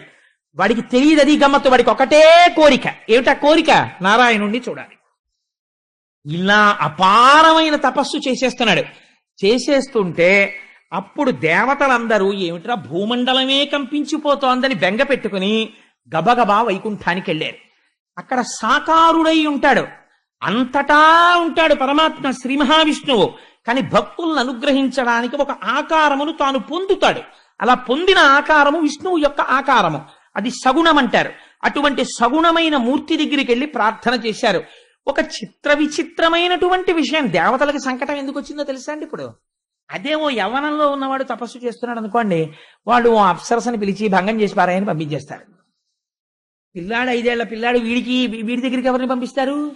వీడిని ఇప్పుడు అసలు ఎలా నిగ్రహించాలో వాళ్ళకి అర్థం కాలేదు. పైగా వీడికి లోపల ఇంకా ఎంత పూనిక పట్టేసిందంటే నేను నారాయణుణ్ణి చూడాలి ఈ కళ్ళతో, అంతే. వాడు ఇంకా ఎంత తపస్సు చేసేస్తున్నానో వాడికి తెలియదు. అలా చేసేస్తున్నాడు అంతే. ఇంకా ఇంత గొప్ప తపస్సు సృష్టిలో లేదు. ఇటువంటి తపస్సు చేస్తూ ఆయన దగ్గరికి వెళ్ళారు. స్వామి ఇదేం విచిత్రం అండి, 5 ఏళ్ల పిల్లాడేమిటి, 5 నెలలు తపస్సు ఇంతే, only 5 months short term programme. కానీ ఆ తపస్సు ఇప్పటివరకు ఎవరూ చేయలేదు. వాడి కోరిక ఏమిటో తెలియదు. పోనీ విచిత్రం ఏంటంటే వాడు ఈ కోరికతో చేస్తున్నాడు, ఇంద్ర పదవి కోసం చేస్తున్నాడు అనుకోండి, ఇంద్రుడు కంగారు పడిపోయి ఏదో ఒకటి చేసేస్తాడు. చాలా పెద్ద పదవి కావాలంటాడంతే. నారదుడు అడిగితే కూడా వాడికే తెలియదు వాడికి కావలసిన పెద్ద పదవి ఏమిటో. అసలు ఆ పెద్ద పదవి ఏమిటి, వాడు ఎందుకు చేస్తున్నాడు, మీరు కావాలంటాడు, మీరే ఇవ్వాలంటాడు, అసలు ఏమిటి అల్లరి? స్వామి మీరు బయలుదేరి ఒక్కసారి వెళ్ళండి స్వామి, ఏమనుకోవద్దు, ఇలా అయిపోతోంది భూమండలం అంతాను అన్నారు. అంటే ఆయన అన్నాడు ఒక నవ్వు నవ్వి, ఎవడు రానా గురించి ఏడ్చి ఇలా తప్పించినవాడు వాణ్ణి చూడ్డానికి పొంగిపోతూ పెడుతున్నానన్నాడు అని. లక్ష్మీ సహితుడై గరుడ వాహనారూఢుడై ధ్రువుడు తపస్సు చేస్తున్నటువంటి మండలానికి వచ్చాడు. వచ్చి ఒక్కసారి ఆ భూమండలం మీద నిలబడి సాక్షాత్కరించాడు. సాక్షాత్కరించేటప్పటికి పిల్లవాడండి, చిన్నవాడు, ఆయనకి ఏం తెలుసు ధ్రువుడికి. కళ్ళు విప్పి చూశాడు. ఓహ్, ఎదురుగుండా తేజోవిరాజితమైనటువంటి మూర్తి దర్శనమిచ్చాడు. ఎవ్వరికీ దర్శనమివ్వని స్వామి, మాంసనేత్రములకు గోచరము కాని స్వామి ఈ నేత్రములకు ధ్రువుడికి దర్శనమిచ్చాడు. ఇస్తే విచిత్రం ఏంటంటే వీడికి నారాయణ అని పిలవడం కానీ ఆ తర్వాత స్తోత్రం చేయడం కానీ రాదు. ఎందుకంటే వాడు ఏమైనా చదువుకుంటే కదా, వాడికి గురుముఖత విద్య లేదు, వాడు పురాణం చదవలేదు, వాడు ఉపనిషత్తు చదవలేదు, వాడి కోరిక ఏమిటో వాడికి తెలియదు. వాడు వచ్చి తపస్సు చేశాడు. ఇప్పుడు స్వామి వచ్చిన తరువాత కనీసం స్వామి మీ అంతటి మహాపురుషులు వచ్చి దర్శనమిచ్చారు అని ఏదో అనాలి కదా, ఒక స్వాగత వాక్యం. వీడు నేను కోరుకున్న స్వామి కనపడ్డారని జుర్రేస్తున్నాడు కళ్ళతోటి. అంతే. ఆపాదమస్తక నారదుడు ఎలా చెప్పాడో అలాగే ఉన్నాడు. కాదు దానికి 1,000,000 రెట్లున్నాడు. నోటితో చెప్పడం కుదరదనమాట అని జుర్రుకుని ఆనందంలో తాగేస్తూ ఇలా పైనుంచి కిందకి, కింద నుంచి పైకి, పైనుంచి కిందకి చూస్తూ అలాగే కూర్చుని ఉండిపోయాడు. ఉండిపోతే స్వామి చరిత్రలో లేని సంఘటన చూసి, వీడు ఇలాగే కూర్చుంటాడు, వీడికి కనీసం స్తోత్రం చెయ్యడం నేనే నేర్పుదాం, లేకపోతే రేపు పొద్దున్న దర్శనమిస్తే వాడు పద్యం కూడా చెప్పలేదంటారు. అందుకని నేనే నేర్పుదాం వీడికి సమస్త వేదములు ఉపనిషత్తులు సమస్త జ్ఞానము భాషించుగాక అని 4 అడుగులు ఆయన మంజీరములు మోగుతుండగా, ఆయన చేతి కంకణములు ధ్వని చేస్తుండగా, ఆభరణములు పట్టుకుని 4 అడుగులు ముందుకొస్తే ఆయనతో పాటు గరుత్మంతుడు నడుస్తుంటే లక్ష్మీ సహితుడై నడిచి వచ్చి తన ఎడమ చేతిలో ఉన్నటువంటి శంఖము సమస్త వేద ఉపనిషత్తు జ్ఞాన సారాంశము. ఆ శంఖమును తీసి ధ్రువుడి యొక్క శిరస్సు మీద ఉంచాడు తన చేత్తో. ఎటువంటి భాగ్యాన్ని పొందాడండి నిజంగా. అటువంటి భాగ్యం. అందుకే ద్వాదశి నాడు దగ్ధం అయిపోతుంది రాని అజ్ఞానం. అది వింటే చాలు, ఎన్ని కోట్ల జన్మల తర్వాత వింటున్నావో ఇదన్నారు. ఆ శంఖం తలకి తగిలిందంతే పొంగిపోయి స్తోత్రం మొదలెట్టేశాడు. స్వామి నువ్వెవరవో నాకు తెలుసు, ఈ సమస్త బ్రహ్మాండములు సృష్టి యందు లేవు, ఇవన్నీ మాయ, కేవలము త్రిగుణాత్మకంగా ఏర్పడ్డాయి. ఆది యందు ఉన్నటువంటి వాడివి, అంతమునందున్న వాడివి, మధ్యలో ఉన్న స్థితికారుడవు, పురాణ పురుషుడవు నీవొక్కడివే. సముద్రము వంటి నీ నాభికమలములోంచి ఉద్భవించినటువంటి చతుర్ముఖ బ్రహ్మగారు నువ్విచ్చినటువంటి వేదములను ఆధారం చేసుకుని ఈ సృష్టినంతటినీ రచన చేశాడు. పామరుడైనటువంటి వాడు, ఇంద్రియముల కదలన కలిగేటటువంటి సుఖము శాశ్వతమనుకున్నవాడు నిన్ను విస్మరించి ఇంద్రియ భోగములందు లంపటుడై పునర్జన్మలెత్తుతూ కొన్ని కోట్ల జన్మలెత్తుతూ సంసార పరిభ్రమణమును చేస్తూనే ఉన్నాడు. ఈశ్వర నీ అనుగ్రహము ఎంతటిదని నేను చెప్పగలను. కేవలము నిన్ను చూడాలని ఆర్తి చేత, ఏమీ చేత కానటువంటి నేను నీ నామమును ఉచ్చరిస్తూ ఇక్కడ కూర్చుండిపోయినంత మాత్రం చేత దయాళువు అయి నాకు దర్శనమిచ్చావు. స్వామి నువ్వు కనపడ్డావు కాబట్టి నేను ఒకటి అడుగుతున్నాను, జన్మ జన్మాంతరములకు నాకు కావలసినది ఏమిటో తెలుసా అని ఆయన అంటాడు. హరిభజనీయ మార్గనీయతాత్మకుడై భవదీయమూర్తిపై వరదిన భక్తియుక్తులకు వారల సంగతి కలుగచేయు సత్పురుష సుసంగతిన్ వ్యసన దుర్భవ సాగరమప్రయత్తతన్ సరస భవత్ కథామృత రసంబునమత్తుడనై తరించదన్. స్వామి సర్వకాలములయందు నీ కథలే తలుచుకుంటూ, నిన్నే చూస్తూ, నీ గురించే మాట్లాడుతూ, ఎప్పుడు వెళ్ళి పలకరించినా ఆ మాటలు మళ్ళీ ఈశ్వరుడిలోకి వెళ్ళిపోయి ఎప్పుడు భగవత్ కథలు చెప్పుకుంటూ మనస్సు పొంగిపోతూ ఎప్పుడు ఈశ్వరుడు గురించే తలుచుకుంటూ, ఒక్కడు కూర్చున్నా సరే ఏదో తలుచుకుని వాళ్ళో వాడే సంతోషపడిపోయి అటు ఊగిపోయి ఇటు ఊగిపోయి వెరినవ్వు నవ్వేసుకుంటుంటే, ఏంటంటే ఆయన అలాగా వెర్రేళ్ళగా అలా ఊగిపోతుంటాడు అంటుంటే లోపల ఈశ్వరుణ్ణి తలుచుకోవడం వల్ల కలిగినటువంటి ఆనందం లోపల పట్టక, నిండిపోయినటువంటి నీటితో కూడినటువంటి బిందె ఇంకా నీటిని పట్టలేక అంచులవించి కారిపోయినట్టు లోపల భగవంతుని యొక్క గుణములను స్మరించడము చేత కలిగినటువంటి ఆనందము లోన పట్టక కర్మేంద్రియ సంఘాతమైనటువంటి శరీరము అటు ఇటు కదిలిపోతూ ఆనందపడిపోయేటటువంటి మహాపురుషులైనటువంటి భక్తులతోటి నాకు సాంగత్యమి. వారితో కలిసి ఉండడం చేత ఆ మాటలు విని విని విని నా మనస్సు కూడా నీ యొక్క పాదార విందముల యందు శాశ్వత స్థానమును పొందుతుంది. స్వామి నాకు కావలసినది ఏమిటో తెలుసా? నిరతము దావకీన భజనీయ పదాబ్జ సుగంధ లబ్ధి ఎవ్వరి మది నొందగా కలుగు వారలు తత్ప్రియ మర్చదేహమున్నరయ తదీయ దార తనయాది సుహృద్గృహ బంధు వర్గమున్మరతురు విశ్వతోముఖ రమాహృదయేశ ముకుంద మాధవ. ఎన్ని మాటలు వచ్చేసాయో చూడండి. ఆ శంఖం తగలగానే ఆయన అంటున్నాడు, సంసారములో లేరా అంటే సంసారములో ఉంటారు, సంసారము వదిలేశారా అంటే వదిలేసినట్టు కనపడదు. సంసారములో ఉంటారు, భార్య గుర్తుండదు, పిల్లలు గుర్తుండరు, ఎప్పుడు మనస్సంతా దేని మీద రమిస్తుంటుంది? ఈశ్వరుడి మీద రమిస్తుంటుంది. అలా ఎప్పుడు రమించిపోతూ ఆఖరికి దేహం పడిపోతున్నప్పుడు కూడా ఈ శరీరం పడిపోతోందనేటటువంటి మృత్యుభయాన్ని పొందకుండా ఆఖరి శ్వాసలో కూడా నిన్నే తలుచుకుంటూ పొంగిపోయే లక్షణం ఉన్నటువంటి మహాభాగవతులు నిన్నే పొందుతున్నారు స్వామి, నీలో ఐక్యమైపోతున్నారు. అటువంటి వారితోటి నాకు సాంగత్యం ఇప్పించు తండ్రి అని అడిగాడు.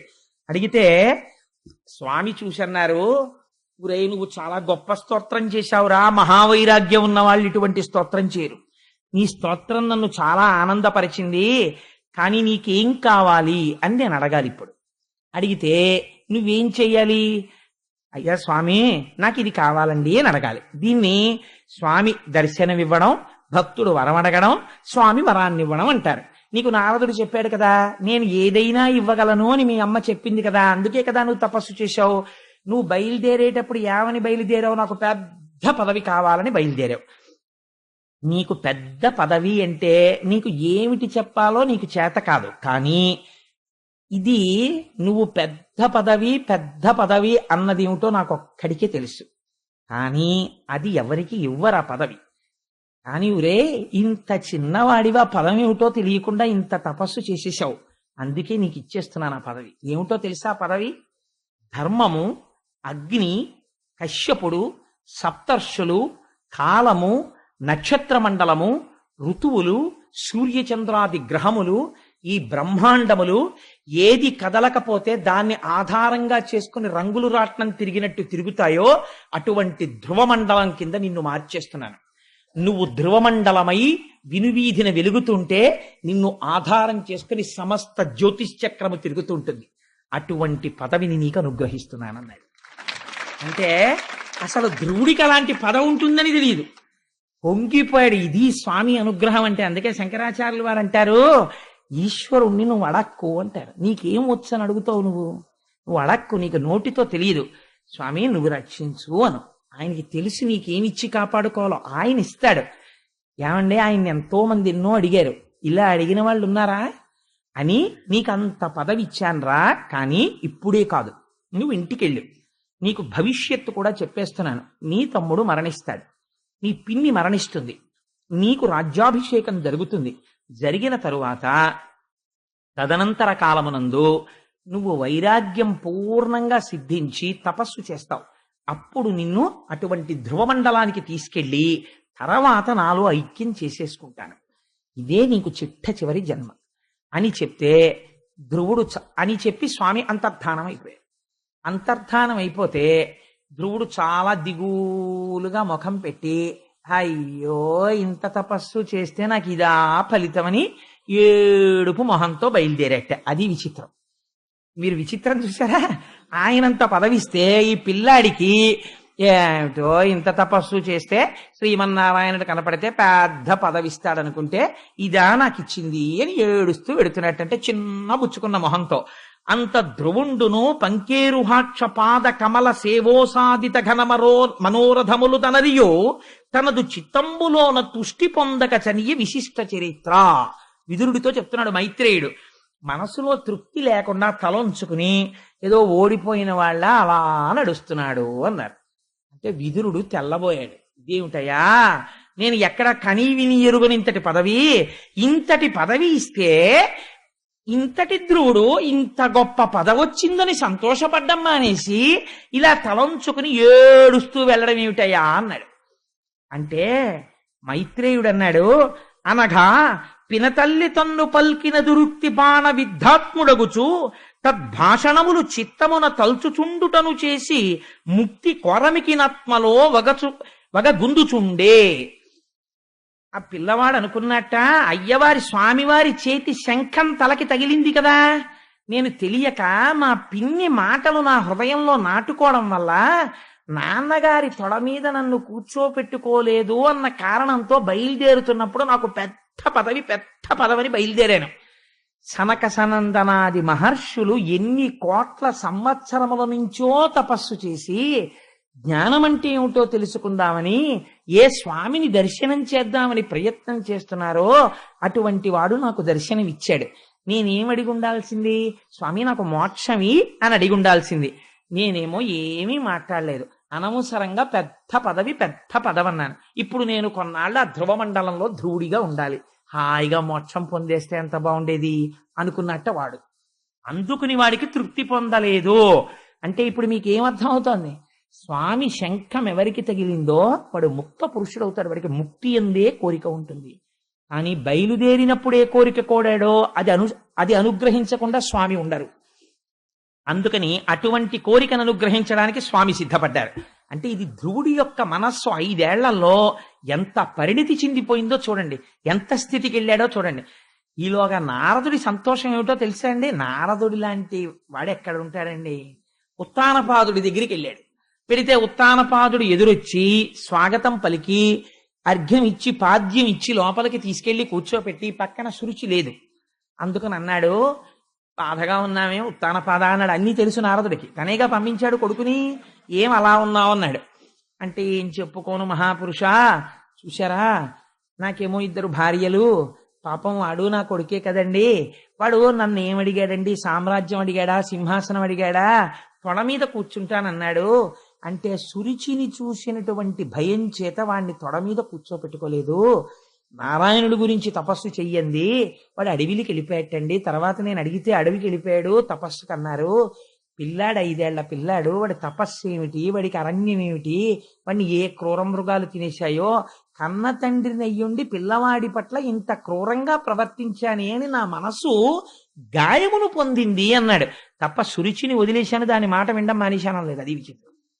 మనం ఎక్కడో పశ్చాత్తాపం ఉంటుంది ఈ పని చేశామని, కానీ ఇంకా సురుచికే పెద్దపీట వేస్తుంటాం. అలా ఉండకపోతే ఇంత అల్లర్లు ఎందుకుంటాయండి మనకి? ఆ అజ్ఞానం పోవడానికే దాల్చినాడు ఇది విండం కదా. అందుకని ఈ మాటలంటే నారదుడు అన్నాడు, ఒరే నువ్వు తొడెక్కించుకోలేదు, కానీ ఇప్పుడు ఆయన ఏ స్థితి పొందేశాడో తెలుసా ధ్రువుడు? ముందు శుభవార్త చెప్పేమంటే అంత ఇష్టమోనండి నారదుడికి, తన ప్రమేయం లేకుండా జరిగిపోతుందేమో అని పరిగెత్తేస్తుంటాడు. చూడండి, అది అందరికీ ఉండే హృదయం కాదండి. ఒక్కొక్కరికి పెట్టడం అంటే ఎంత ఇష్టం, తొందర పడిపోయి పెట్టేస్తారు. ఒక్కొక్కరికి సేవ చేయడం అంటే ఎంత ఇష్టం. మా అనురాధక్క చూడండి, ఎక్కడైనా సేవ చేయమంటే ఎంత ఇష్టం. మా ముత్యాలు సత్యనారాయణ వీళ్ళందరూ. అందుకని కొంతమంది సేవా తత్పరతతో ఉంటారు. అలా ఎంత సంతోషం ఓ శుభవార్త చెప్పడం అంటే. అందుకని ఆయన అన్నాడు, నావిని నారదుండు నరనాథునికిట్లను, నీ కుమారుడా దేవకిరీటి రత్నరుచి దీపిత పాద సరోజుడైన రాజీవ దళాక్ష రక్షితుడశేష జగజ్జన కీర్తనీయ కీర్తి విభవ ప్రశస్త సుచరిత్రుడు, వానికి దుఃఖమేటికి. ఏమయ్యా నువ్వు బాధపడుతున్నావు, కానీ నీ కొడుకు ఏ స్థితిని పొందాడో తెలుసా? ఏ మహాపురుషుడి యొక్క కేవలం క్రీగంటి చూపుల చేత సమస్త బ్రహ్మాండములు రక్షింపబడుతున్నాయో, దేవతలందరూ రక్షింపబడుతున్నారో, సృష్టి స్థితి లయములు జరుగుతున్నాయో, ఎవడు హేళగా ఈ బ్రహ్మాండములను సృష్టి చేసి కాపాడుతున్నాడో అటువంటి వాడి యొక్క అనుగ్రహమును పొంది వరములు పొందాడు నీ కొడుకు అన్నాడు. పొంగిపోయాడు మహానుభావుడు. ఈలోగా వచ్చేస్తున్నాడు ధ్రువుడు రాజ్యంలోకని కబురెళ్ళింది. కబురెడితే తండ్రి పొంగిపోయాడు, పెద్ద ఉత్సవం చేశాడు, సునీతిని తీసుకొచ్చాడు, ఏనుగులు పట్టుకున్నాడు, పెరుగు పట్టుకున్నాడు. ఆ ఎదురుగుండా కన్యకామణులు ఇచ్చారు. మనం రామచంద్రమూర్తి పట్టాభిషేకానికి వచ్చామే, అలా మళ్ళీ రుక్మిణీ కళ్యాణానికి వద్దాం. ఆ రోజున కన్యపిల్లలందరితో రుక్మిణీ కళ్యాణం చేయిద్దామని సంకల్పం చేశారు మన గోపాలకృష్ణ గారు. ఎటువంటి వాళ్ళకి కూడా మంచి భర్త వస్తాడు. ఒకవేళ నుదుటున రాసి ఉన్నా కూడా, దుర్మార్గుడు అల్పాయుష్కుడైన భర్త రావాలని ఉన్నా కూడా రుక్మిణీ కళ్యాణం చేస్తే వాళ్ళ నుదుటి వ్రాత మారి సత్పురుషుడైన వాడు భర్తగా వస్తాడు. కృష్ణ పరమాత్మ లాంటి భర్త వస్తాడు. అందుకని భాగవతం జరుగుతోంది కాబట్టి కోటేశ్వరారు రుక్మిణీ కళ్యాణం రోజున ఆడపిల్లలు కన్నె పిల్లలందరినీ కూర్చోబెట్టి రుక్మిణీ కళ్యాణం చేద్దాం, ఎన్ని వేల మంది అయినా సరే చేద్దామండి అన్నారు. అందుకని ఆ రోజున రుక్మిణీ కళ్యాణం చేద్దాం మనందరం చక్కగాను. అందుచేత చూడండి, ఆ ధ్రువుడు వచ్చేస్తుంటే తండ్రి పొంగిపోయాడు. తండ్రి పొంగిపోయి ఎదురెళ్ళాడు. చక్కగా అక్షతలు తల్లుతున్నారు. ఆ కన్యకామణులు వెళ్ళారు, వేదం చదువుతున్నటువంటి బ్రాహ్మణులు వెళ్ళారు, ఏనుగులు వెళ్ళాయి, గుర్రాలు వెళ్ళాయి. ఆ పిల్లవాడికి ఎదురెళ్ళాడు. ఎదురెళ్ళి కొడుకు వెళ్ళిపోయాడు బతకడేమో అన్న కొడుకు బతికి బట్ట కట్టాడు. తండ్రి ప్రేమ అంటే ఎలా ఉంటుందో, ఏ స్థాయిలో మాట్లాడాలో అలా మాట్లాడతారండి వ్యాసుల వారు. తన కొడుకు వరాలు పొందొచ్చాడని కాదు ఇప్పుడు ఉత్తానపాదుడి సంతోషం, తన కొడుకు బతికొచ్చాడంతే. తండ్రి ప్రేమ అంటే అలా ఉంటుంది. చూడండి, బిగియ కౌగిట చేర్చి మొగముని విరి. నిజంగానే చాలా కాలం తర్వాత ఏ 3 నెలలకో 4 నెలలకో కొడుకు కనపడ్డాడు అనుకోండి, తండ్రి బయటికి వచ్చి ఇలా షేక్ హ్యాండ్ ఇచ్చి ఎరా బాగున్నావా అని అడగలేడు. ఒక వెర్రి కోరిక మనసులో వస్తుంది. ఏంటంటే ఓసారి గట్టిగా కొడుకుని కౌగిలించుకోవాలనిపిస్తుంది. గట్టిగా కౌగిలించుకున్న తర్వాత వాడి గడ్డం పట్టుకుని, ఓసారి వాడి బుగ్గలు పట్టుకుని ఊపి, వాడి తల వంచి, వాడి మూర్ధన్యస్థానమునందు ముద్దు పెట్టుకున్న తర్వాత, వాడికి సంస్కారం ఉంటే వంగి నాన్నగారి కాళ్ళకి నమస్కారం చేస్తే ఆయుష్మాన్ భవ అన్న తర్వాత తండ్రికి కడుపులో ఉబలాటం తీరుతుంది. అమ్మయ్య నా కొడుకుని నేను పూర్తిగా దర్శనం చేశానని. అది అసలు తండ్రి కొడుకులు కలుసుకోవలసిన విధానం. సరే, అందుచేత ఆయన అంటాడు, ఆ బిగియ కౌగిట చేర్చి మొగముని విరి. పాపం ఆ ఉత్తానపాదుడు కొడుకుని చూడగానే గట్టిగా కౌగిలించేసుకుని వాడి బుగ్గల్ని విరేసి శిరము మూర్కుని చిబుకంబు చేతపునికి వాడి తల వంచి వాడి మూర్ధన్య స్థానంలో ముద్దు పెట్టుకుని వాడి గడ్డాలు ఇలా ఇలా నిమిరి అవ్యయానంద బాష్పధారాభిషిక్తు. వెర్రి ఆనందం కొడుకొచ్చేశాడని నోట మాట రాక కొడుక్కి క్షమార్పణ చెప్పకూడదు. నాన్న నిన్న ఆ రోజున తొడెక్కించుకోలేదు, ఏమనుకోలే, సారీ అని నాన్న అనకూడదు. లేకపోతే నువ్వు ఇంత గొప్పవాడి అయిపోయావు అనకూడదు, పొగడకూడదు. ఎంత ధర్మం పాటించాడో చూడండి. తెలియక కాదు, సురుచికి లొంగడం వల్ల ఇది ఇన్నాళ్ళు పైకి రాలేదు. ఇప్పుడు ఆనందంతో కన్నుల వెంట నీరు కారిపోతుంటే నేనన్న ఒక్క మాటకి అంత స్థితిని పొందావా నాన్న, నువ్వురా కొడుకు అంటే నన్ను ఉద్ధరించావు అని కౌగిలించుకుంటే కన్నుల వెంట కారిపోతున్నటువంటి బాష్పధారల చేత కొడుకు తల తడిసిపోయిందిట. అలా చేసి ఆశీర్వదింప ఆ చిరయశుండు. అలా కౌగిలించుకుంటే ఆ కౌగిటిలోంచి జారిపోయి తండ్రి పాదముల మీద పడి శిరస్సు తాటించి నమస్కరించేట ధ్రువుడు. చిరాయుర్దాయం కలుగుతుందిరా, ఆయుష్మాన్ భవ అని ఆశీర్వచనం చేసి ఎత్తి కౌగిలించుకుని, ఇదండి మర్యాద అంటే. ఒక తండ్రి కొడుకులు మన సమాజంలో ఎలా ఉండేవారో, అంతేగాని అమ్మ దగ్గరికి వెళ్ళి అమ్మ ఈయన్ని ఎలా భరిస్తున్నావు మాను ఇన్నాళ్ళ నుంచి అని వెర్రి జోకులు తండ్రి మీద వేసేటటువంటి దుష్ట సంస్కారం అసలు ఈ జాతికి తెలియదు. ఏ దౌర్భాగ్యుడైన రచయిత రాశాడో, ఎవడు నాశనం చేశాడో ఈ దేశాన్ని నాకు అర్థం కాదు. కానీ అసలు ఆ సంస్కారమే ఈ దేశానికి లేదు. ఇది మన సంప్రదాయం, ఇది మన గౌరవం. తండ్రి కొడుకులు మాట్లాడుకుంటే అలా మాట్లాడుకుంటారు, తల్లి కూతురు మాట్లాడుకుంటే అలా మాట్లాడుకుంటారు. అంత వైభవోపేతంగా ఉంటుంది. ఒక అత్త కోడలు మాట్లాడుకుంటే అలా మాట్లాడుకుంటారు. అది స్థితి అంటే. సరే, అందుచేత మళ్ళీ నేను అటుపోతుంటాను ఇటో ఉండుండి అని సంతోషపడిపోయి ఆ కొడుకుని చూసి నోట మాట రాక అనగా, నీ వలన ఎంత వైభవాన్ని పొందాన్రా అని సంతోషపడి లోపలికి తీసుకెళ్ళాడు. తీసుకెళ్ళిన తర్వాత ఇక్కడ వ్యాసుల వారు సంక్షిప్తం చేశారు. ఈ పిల్లవాడికి ఆ రాజ్యములో ఉన్న వాళ్ళందరూ కూడా పట్టాభిషేకం చెయ్యమని అడిగారు. ఉత్తముడు కూడా అంగీకరించాడు. చిత్రం ఏమిటంటే, సునీతి సురుచి ఇద్దరు వచ్చారు ఎదురు. వస్తే సునీతికి సురుచికి ఇద్దరికీ కూడా శిరస్సు వంచి నమస్కరించాడు ధ్రువుడు. ఇద్దరూ ఆశీర్వచనం చేశారు. ఏనుగు మీద పక్కన తమ్ముడు కూడా కూర్చోవాలని పట్టుపట్టి ఉత్తముణ్ణి కూర్చోబెట్టుకుని అంతఃపురంలోకి వెళ్ళాడు. ఉత్తముడు సంతోషించాడు. ఈయనకి పట్టాభిషేకం చేయమని ప్రజలందరూ అడిగారు. ధ్రువుడికి పట్టాభిషేకం చేశాడు. చేసిన తరువాత ఒక గమ్మత్తు జరిగింది. మీరు ఇది బాగా జ్ఞాపకం పెట్టుకోవాలి జీవితంలో. చిన్నపిల్లలు కదా, వాళ్ళకేం తెలియదు కదా అనో, భాగవతులు కదా, మారు మాట్లాడరు కదా, తెగబడి దెబ్బలాడరు కదా అనో, భాగవతుల మనస్సుని మీరు బాగా కష్టపెట్టారనుకోండి, వాడు లోపల పొందినటువంటి పరితాపము వలన కన్నుల వెంట నీరు కారిందనుకోండి, అది కట్టి కుడిపెయ్యవలసిందే. దాని ఫలితం అది ఇచ్చేస్తుంది. సురుచి యొక్క కుమారుడైనటువంటి ఉత్తముడు ఉత్తర దిక్కునున్న హిమాలయ పర్వతాల మీదకి వెళ్ళాడు. అందులో ఉత్తముడు ప్రాణములు కోల్పోయాడు. కొడుకు మరణించాడన్న వార్త విన్నటువంటి సురుచి అరణ్యములో ప్రయాణిస్తోంది. కార్చిచ్చు పుట్టి అందులో కాలిపోయి సురుచి మరణించింది. మరణిస్తే ఒక ఆశ్చర్యకరమైనటువంటి సంఘటన జరిగింది. చేసిన పాపం కట్టి కుడపక మానదు. కాబట్టి అన్నిటికన్నా జాగ్రత్తగా ఉండవలసింది దేని విషయంలోనో తెలుసా అండి? నోటి విషయంలో. ఉంది కదా అని ఎవరితో పడితే వాళ్ళతో అలా మాట్లాడకూడదు. భగవంతుణ్ణి నమ్ముకున్న భాగవతులు ఉంటారు, వాళ్ళతో చాలా జాగ్రత్తగా ఉండాలి. మీ ఇంట్లో ఫీజు అయితే మీరు చేత్తో తీసివేస్తారు. అదే ట్రాన్స్ఫార్మర్ మీద ఫ్యూజ్ పోతే మీరు ముట్టుకుని చేత్తో వేస్తారా? మీరు ముట్టుకోకూడదు. భగవంతుణ్ణి నమ్ముకున్నటువంటి భాగవతులతో ప్రవర్తించేటప్పుడు దాని యందు నిగ్రహం ఉండాలి, గౌరవం ఉండాలి, జాగ్రత్తతో ప్రవర్తించాలి. ఎందుకంటే వారి మనస్సు సంతోషించింది అనుకోండి, ఈశ్వరానుగ్రహం కలుగుతుంది. వారి మనస్సు ఖేదపడింది అనుకోండి, ఈశ్వరుడి ఆగ్రహం కలుగుతుంది. అందుకని భాగవతులతో జాగ్రత్తగా ప్రవర్తించకపోతే ఎంత ప్రమాదం వస్తుందో కూడా ధ్రువోపాఖ్యానం చెప్పేసింది మనకి. తదనంతర కాలమునందు వివాహం జరిగింది ధ్రువుడికి. ఆ వివాహం జరిగినప్పుడు శిశుమారుడు అనబడేటటువంటి ఒక ప్రజాపతి అంటే చాలా పెద్ద పోస్ట్ అది. ఆ ప్రజాపతికి ఒక కుమార్తె, ఆ కుమార్తె పేరు భ్రమి. ఆ భ్రమి అనబడేటటువంటి కుమార్తెని ధ్రువుడు వివాహం చేసుకున్నాడు.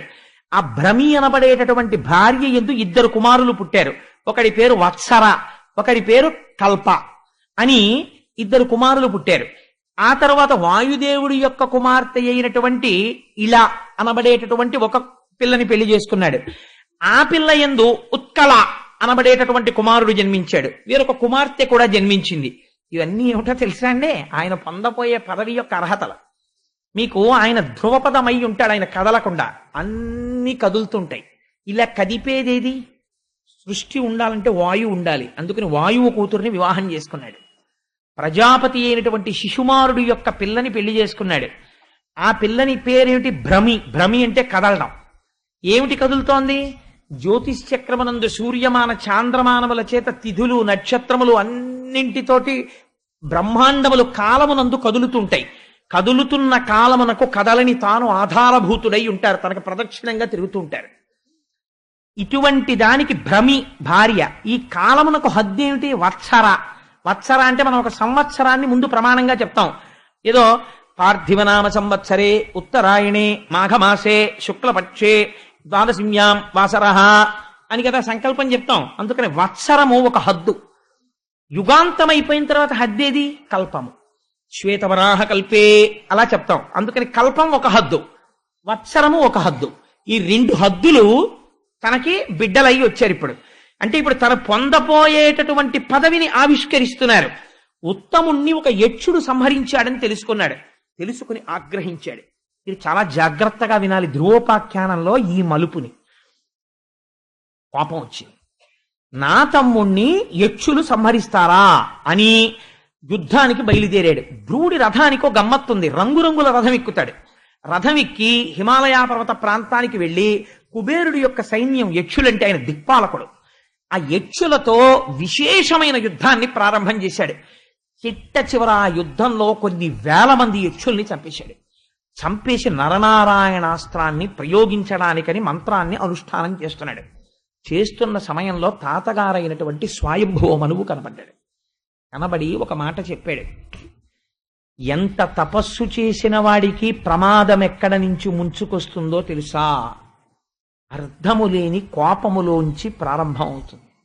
నువ్వంత తపస్సు చేశావు, 5 సంవత్సరముల వయస్సులో తపస్సు చేశావు. నీ కోపాన్ని ఈశ్వరుడి యందు తపస్సుగా మార్చావు, ఈశ్వరానుగ్రహాన్ని పొందావు. ఎవ్వరూ పొందలేనటువంటి ధ్రువ పదవిని పొందావు. ఇంత పొంది ఇన్ని తెలిసి నీ తమ్ముణ్ణి ఒక యక్షుడు సంహరించాడు. జనన మరణములు ఈశ్వర సంకల్పితములుగా జరుగుతాయి, పాపపుణ్య ఫలితములుగా ఈశ్వరుడు అనుగ్రహిస్తాడని మరిచిపోయావు. పొగడకూడదు మనవణ్ణి. మరిచిపోయి ఒక యక్షుడు చంపితే ఆ యక్షుణ్ణి నువ్వు చంపితే దోషం లేదు. మొత్తం యక్ష జాతిని సంహరిస్తున్నావు. యక్షులందరూ ఎవరిని సేవిస్తారు? కుబేరుణ్ణి సేవిస్తారు. కుబేరుడు ఎవరిని సేవిస్తాడు? అన్నగారి అంత అనుబంధంతో పరమశివుణ్ణి సేవిస్తాడు. ఇప్పుడు యక్షుల యొక్క ప్రమాదము కుబేరుడి చెవిన పడి కుబేరుడికి కలిగిన ఆగ్రహము శివుడికి తెలిస్తే నువ్వెంత ప్రమాదమునకు వెళ్ళిపోతావు? మనిషికి కలిగినటువంటి కోపానికి ఒక హద్దు ఉండాలి. తనని తాను ఏదో ఒక స్థితిలో ఫుల్ స్టాప్ ప్రయత్నపూర్వకంగా పెట్టేయాలి. లేకపోతే ఆ కోపము క్రోధముగా మారిపోతుంది. ఆ క్రోధము అర్థము లేనటువంటి వ్యగ్రతకు వెళ్ళిపోతుంది. ఆ వ్యగ్రతలోంచి తన పతనము ప్రారంభమైపోతుంది. నువ్వు పొందపోయే పదం ఏమిటి? నువ్వు చేసిన పని ఏమిటి? నువ్వు ఇటువంటి పని చెయ్యొచ్చా? అందుకని ఇంకా నువ్వు చేసిన సంహారము చాలు. ఇప్పటికైనా నా మాట విని నరనారాయణాస్త్రాన్ని ఉపసంహారం చేసి నువ్వు నీ ధనస్సు పక్కన పెట్టి రాజధానికి వెళ్ళిపోమన్నాడు. ధ్రువుడికున్న చాలా గొప్ప విషయం ఏమిటో తెలుసా అండి? తను ఒక స్థితిని పొందేసిన తర్వాత మనుష్యుడు వేరొకడి మాట వినడు. వాడు చెప్పేదేమిటి, నేను వినేదేమిటి అంటాడు. అలా వినగలగడం చాలా గొప్ప విషయం. తాతగారు కనపడి చెప్తే, తాతగారు మీరు చెప్పింది యథార్థం, ఆయన ఎటువంటి మాట చెప్పాడో తెలుసా అండి? అనగా మన కులమునకిది అనుచిత కర్మంబ, ఒకనికై పెక్కండ్రిట్లని మొనద్రుంగిరి ఇది నీ కనయంబును మలవ దుడుగుమయ్య కుమారా. ఈ పని ఒకడి కోసం ఇంతమందిని చంపడం మన కులంలో పుట్టినవాడు చెయ్యవలసిన పని కాదు. స్వయంభౌమనువు యొక్క వంశం అంటే ఎటువంటి వంశం రామంది? నీలాంటి మనవణ్ణి పొంది సంతోషించాను. ఇదా నువ్వు చెయ్యవలసిన పని? ఆపు చేసి అంతఃపురానికి వెళ్ళిపో అన్నాడు. తిరిగి అంతఃపురానికి వెళ్ళిపోతుంటే కుబేరుడికి తెలిసింది ఈ వార్త. తాతగారు చెప్తే ఇంత కోపాన్ని కుబుసం వదిలినట్టు వదిలేసి ధ్రువుడు ఇంటికి వెళ్ళిపోతున్నట్ట అని తెలుసుకున్నాడు. పెద్దల మాటలు వినడం అలవాటైన పిల్లలు ఎటువంటి వరాలు పొందుతారో చెప్తుంది ధ్రువోపాఖ్యానం. అసలు నిజానికి నాకు అనిపిస్తుంది ఈ ధ్రువోపాఖ్యానాన్ని స్టూడెంట్స్ వినాలి, పిల్లలు వినాలి. వింటే వాళ్ళకి అర్థం అవుతుంది జీవితంలో ఎలా ప్రవర్తించాలో. పెద్దలు వినాలి, ఎలా పిల్లల పట్ల ప్రవర్తించాలో తెలుస్తుంది. సమాజంలో పెద్దలు వినాలి, గురువులు ఎలా సమాజాన్ని మార్చుకోవాలో తెలుస్తుంది. పాలకులు వినాలి, తమ క్రోధాన్ని ఎలా నిగ్రహించుకోవాలో తెలుస్తుంది. ధ్రువోపాఖ్యానంలో లేనిదేమిటి? పరమేశ్వరుడు యొక్క వాత్సల్యము తెలుస్తుంది. 5 ఏళ్ల పిల్లవాడి తపస్సుకి నోటితో చెప్పని పదవిని తాను ఎలా అనుగ్రహించాడో తెలుసుకోవడానికి. ఇంత గొప్పది ధ్రువోపాఖ్యానం. తిరిగి అంతఃపురానికి వెళ్ళిపోయాడు. కుబేరుడు వచ్చాడు. నేను చాలా సంతోషిస్తున్నానయ్యా, నీకు ఎంతో కోపం వచ్చిందిట, ఎందరో కొన్ని వేల యక్షుల్ని సంహరించావుట. అంత క్రోధముతో ఉండగా మావారలు నీ మీద కలిగపడుతుండగా తాతగారు వచ్చి ఇంక యుద్ధం చేయకన్నారట. చెప్పొచ్చావులే తాత, అవతల బాగు నువ్వు యుద్ధం చేయలేదుట, నరనారాయణాస్త్రం తెలిసినా వేయలేదుట, మా తాతగారు చెప్పావని వెళ్ళిపోయారట. షహబాష్, నీలాంటి పిల్లాన్ని చూస్తే నాకు మక్కువగా ఉంది. ఏది నీకేం వరం కావాలో కోరుకో, నువ్వు కోరుకున్నటువంటి వరాన్ని నీకు ఇచ్చేస్తానన్నాడు. అంటే అప్పుడు ఆయన అన్నాడు, అప్పుడప్పుడు నా బుద్ధిలో చిన్న వైకల్యం, చిన్న కోపం వచ్చింది. ఇదండి కోరుకోవలసింది, దిద్దుబాటు అని అడగాలి. ఇది ఎందుకు వచ్చింది? ఈ కోపం వచ్చింది అన్నంతసేపు, ఎవరినో చంపేద్దామన్నంతసేపు నా మనస్సు ఈశ్వరుడి పాదాలు వదిలేసినట్లే కదా. ఇలా పట్టుకుంటే అన్ని వరాలు ఇచ్చిన వాడిని వదిలేసి ఊరి మీద పడి చంపడం ఏంటి? ఎంత పాపపు పని చేశాను. అందుకని కుబేరా, నువ్వు నాకు వరం ఇస్తే ఏ వరం ఇస్తావో తెలుసా? నా బుద్ధి రాత్రనక పగలనక ఏ కాలమునందు కూడా భగవంతుని పాదార విందముల నుండి విస్మరణము లేని నామము చెబుతూ తరించిపోయేటటువంటి భక్తి నాకు నిర్హేతుకముగా నీ వరము చేత కటాక్షింపబడుగాక అని అడిగాడు. అడిగితే ఎటువంటి వరం కోరుకున్నావురా నాయనా, నీకు అనుగ్రహిస్తున్నానన్నాడు కుబేరుడు. దాంతో ధ్రువుడు అపారమైన భక్తి సంపన్నుడైపోయాడు. రాజ్యాన్ని పరిపాలించాడు, కుమారుడికి పట్టాభిషేకం చేశాడు, వృద్ధుడైపోయాడు, బదరికాశ్రమాన్ని చేరాడు. అందుకే జీవితంలో బదరి వెళ్ళండి అంటారు. అక్కడ ఎన్ని జరిగాయో. ఆ బదరి వెళ్ళి బదరికాశ్రమంలో కూర్చుని తపస్సు చేశాడు. తపస్సు చేస్తుంటే ఒక ఆశ్చర్యకరమైన సంఘటన జరిగింది. ఎవరి జీవితాల్లోనూ బహుశా ఇలా జరుగుతాయని నేను అనుకోను. ఒక చిత్ర విచిత్రమైనటువంటి విమానం ఒకటి వచ్చి ఆ పర్వత శిఖరం మీద దిగింది. అందులోంచి ఇద్దరు పురుషులు నడిచి వచ్చారు. వాళ్ళు నీలమేఘము వంటి శరీరము కలిగిన వాళ్ళై శంఖ చక్ర గదాపద్మములను పట్టుకుని తాను 5వ ఏట చూసిన శ్రీమన్నారాయణుడు ఎలా ఉంటాడో అటువంటి స్వరూపాలతో ఇద్దరు నడిచొచ్చారు. నడిచొస్తే ధ్రువుడు చూసి లేచి వాళ్ళకి నమస్కరించి ఆశ్చర్యపోతూ, మీరెవరు, ఎందుకు వచ్చారు అని అడిగాడు. అడిగితే వాళ్ళన్నారు, ఓ నృప, నీకు భద్రమగు నొప్పగుచున్న మదీయ వాక్యముల్ వీనుల యందు జన్పుము, వివేకముతో 5 నాడు మేధానిధివై ఒనర్చిన ఉదాత్త తపోవ్రత నిష్ఠచేత తేజోనయచాలివైన మధుసూదన తృప్తి వహింపచేయవే. మర్చిపోయావా? 5 నాడు తపస్సు చేశావు. ఆనాడు స్వామి వరం ఇచ్చారు, కొంతకాలం పరిపాలన చెయ్యి, శరీరము పడిపోయిన తరువాత నిన్ను ధ్రువమండలానికి తీసుకెడతానని చెప్పారు. నీకంత పెద్ద పదవినిస్తానన్నారు. ఇప్పుడు శరీరము పడిపోవడం అన్నది ఎవరికైనా తప్పదు. నీ శరీరము పడిపోయేటటువంటి రోజు వచ్చింది. ఇప్పుడు నిన్ను మేము ధ్రువమండలానికి తీసుకెళ్ళాలి. అందుకని స్వామి నీ కోసం విమానం పంపారు. మేము విష్ణు పార్షదులం, మీరు విజయం చేసి విమానం ఎక్కండి, మేము స్వాగతం పలకడానికి వచ్చామన్నారు. ఆశ్చర్యపోతే మృత్యు వచ్చి ఇన్ని కోట్ల మందిని భయపడతాం, స్వామి అనుగ్రహం ఉన్న వాళ్ళ పరిస్థితి ఎలా ఉంటుందో చూడండి. శరీరాన్ని తీయడమా అని శిరస్సు వంచి నిలబడిందిట. తనే శరీరాన్ని వదిలిపెట్టాడు జ్ఞాని అయి. ఎలా? మృత్యువు శిరస్సు మీద తన పాదము పెట్టి విమానంలోకి ఎక్కేట ధ్రువుడు. ఇది ఎవరన్నా సాధించారండి జీవితంలో? ఇది ఒక రమణులు సాధించిన దానికి పురాణ వాక్యంగా తీసుకొస్తున్నారు వ్యాస భగవానుడు. శిరస్సు ఉంచి మృత్యువు నిలబడితే దాని తల మీద తన కాలు పెట్టారు. అంటే తనంత తానుగా ఈ దేహము నేను కాదని వదిలిపెట్టాడు. వదిలిపెట్టి విష్ణు విమానమునందు ప్రవేశించాడు. ప్రవేశిస్తే అది లోకములను దాటి వెళ్ళిపోతోంది. ఆశ్చర్యకరంగా లోకాలన్నింటి వంక చూస్తున్నాడు. ఆ పితృలోకం, యమలోకం, స్వర్గలోకం, సత్యలోకం, తపోలోకం, జనోలోకం అన్ని దాటి వెళ్ళిపోతోంది ఆ విమానం. వెళ్ళిపోతుంటే ఒక్కసారి విమానంలో కూర్చుని అనుకున్నాడు, ఓహోహో ఏమి లోకాలరా, ఇంతమంది ఇన్ని బాధలు పొంది మళ్ళీ పుణ్యాలు పొంది పుణ్యాలు అయిపోయిన తర్వాత కింద పడిపోయి ఇంత అల్లర్లు పడిపోతున్నారు. 5 నెలలు నేను ఇంత తపస్సు చేస్తే మా స్వామి నాకు ఇటువంటి స్థితి ఇచ్చారు. పెద్ద పదవి అంటే ఏమో అనుకున్నాను. ఇప్పుడు తెలుస్తోంది, సప్తర్షులు, కశ్యపుడు, ధర్మము, అగ్నిహోత్రము, జ్యోతిశ్చక్రము తిరుగుతున్న మండలానికి నేను ధ్రువస్తంభమునై వెలుగొందబోతున్నాను.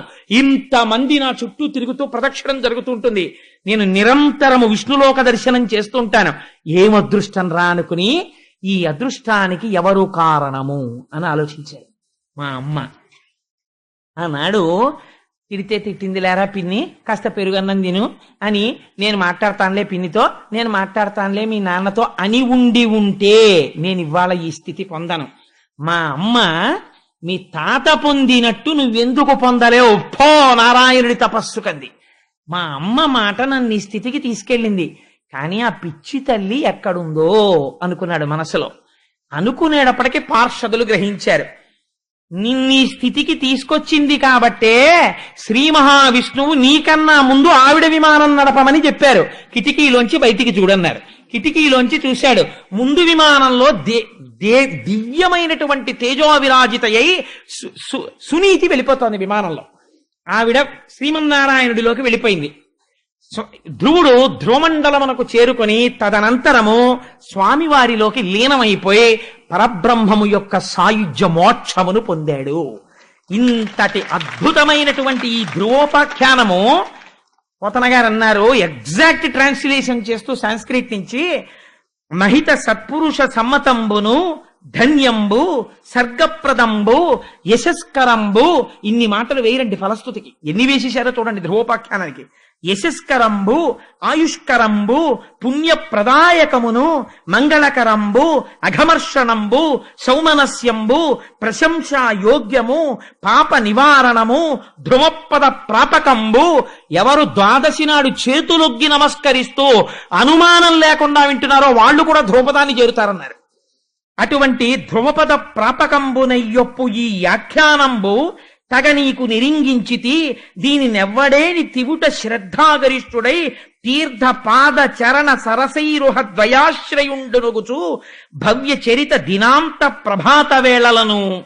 ఒక దేవాలయం సమీపంలో కూర్చుని దిన ప్రారంభమునందు కాని అసుర సంధ్య వేళ ఎందు కాని ఈ ధ్రువోపాఖ్యాన్ని చెప్పడం ప్రారంభం చేస్తే చేతులొగ్గి నమస్కరిస్తూ అనుమానం లేకుండా పరమ భక్తితో ఎవరు వింటున్నారో, విశేషించి సినీవాలి అంటే అమావాస్య నాడు కానీ పూర్ణిమలందు పౌర్ణమి నాడు విన్నా, మరియు ద్వాదశి తిథి ఉన్నప్పుడు విన్నా. ఇవాళ ఉంది ద్వాదశి, భీష్మేకాదశి పక్క ద్వాదశిని పద్మబాంధవ వసరమున ఒక భానువారం నాడు అలా విన్నా, శ్రవణ నక్షత్రం ఉండగా విన్నా, దినక్షయమునందు, దినక్షయం అంటే తిథితో ప్రారంభమై తిథితో అంతం అవ్వాలి రోజు, దినక్షయమునందు బరగ సంక్రమణ వ్యతీపాతలందు సంక్రమణం జరుగుతున్నప్పుడు విన్నా, సబల భక్తిని వినునట్టి సజ్జనునకును ఎవరైతే అలా పరమ భక్తితో దీన్ని వింటున్నారో అటువంటి వాళ్ళందరికీ కూడా ఉత్తర క్షణం అక్కడే సజ్జోజాతం ప్రపద్యామి సజ్జోజాతాయ వై నమో నమః భవే నాతి భవే భవస్వమాన్ భవోద్భవాయ నమః అని అప్పుడే ఆ క్షణంలోనే పాపనాశనము జరిగి శ్రీమన్నారాయణుని యొక్క అనుగ్రహము వారికి కటాక్షింపబడుతోంది. ఆ కారణము చేత జీవితము కృష్ణ భక్తిలోకి మారి వారి జీవితాలు తరిస్తాయి. ఒకవేళ అల్పాయుర్దాయంతో మృత్యువు తరువుకొస్తుంటే మృత్యువు ఆగి ఆయుర్దాయము కలుగుతుంది. గ్రహముల వలన ఉద్రిక్తమైన ఫలితములు రాబోతుంటే అటువంటి ఫలితములు ఆగి శుభములను పొందుతారు. యశస్కరంబు కీర్తినిస్తుంది. ఇటువంటి పరమ పావనమైన ఆఖ్యానమును భాగవతమునందు వ్యాసుడు రచించగా మన అదృష్టం పోతనామాచ్యుల వారు ఆంధ్రీకరిస్తే ఇంతమంది భాగవతుల సమక్షంలో ధ్రువోపాఖ్యానాన్ని ద్వాదశి నాడు అసుర సంధ్య వేళ చెప్పుకునే అదృష్టాన్ని వినే భాగ్యాన్ని మీకు స్వామి కటాక్షించాడు. అంచేత కృష్ణ పరమాత్మ పాదార విందములకు శతవిధ నమస్కరిస్తూ రేపటి రోజున అత్యద్భుతమైనటువంటి ఆఖ్యానం దేవహూతి కపిలుడు. రేపు దేవహూతితో కపిలుడు మాట్లాడతాడు. ఆ కపిల గీతకి సంబంధించినటువంటి విషయాల్ని రేపటి రోజున వివరించేటటువంటి వాక్శక్తిని కృష్ణ పరమాత్మ నిర్హేతుకముగా నాకు కటాక్షించుగాక అని స్వామి పాదములు పట్టి ప్రార్థన చేస్తూ మనం ఒక్కసారి ఆ పరాత్పరుడి నామం పలికి బయలుదేద్దాం.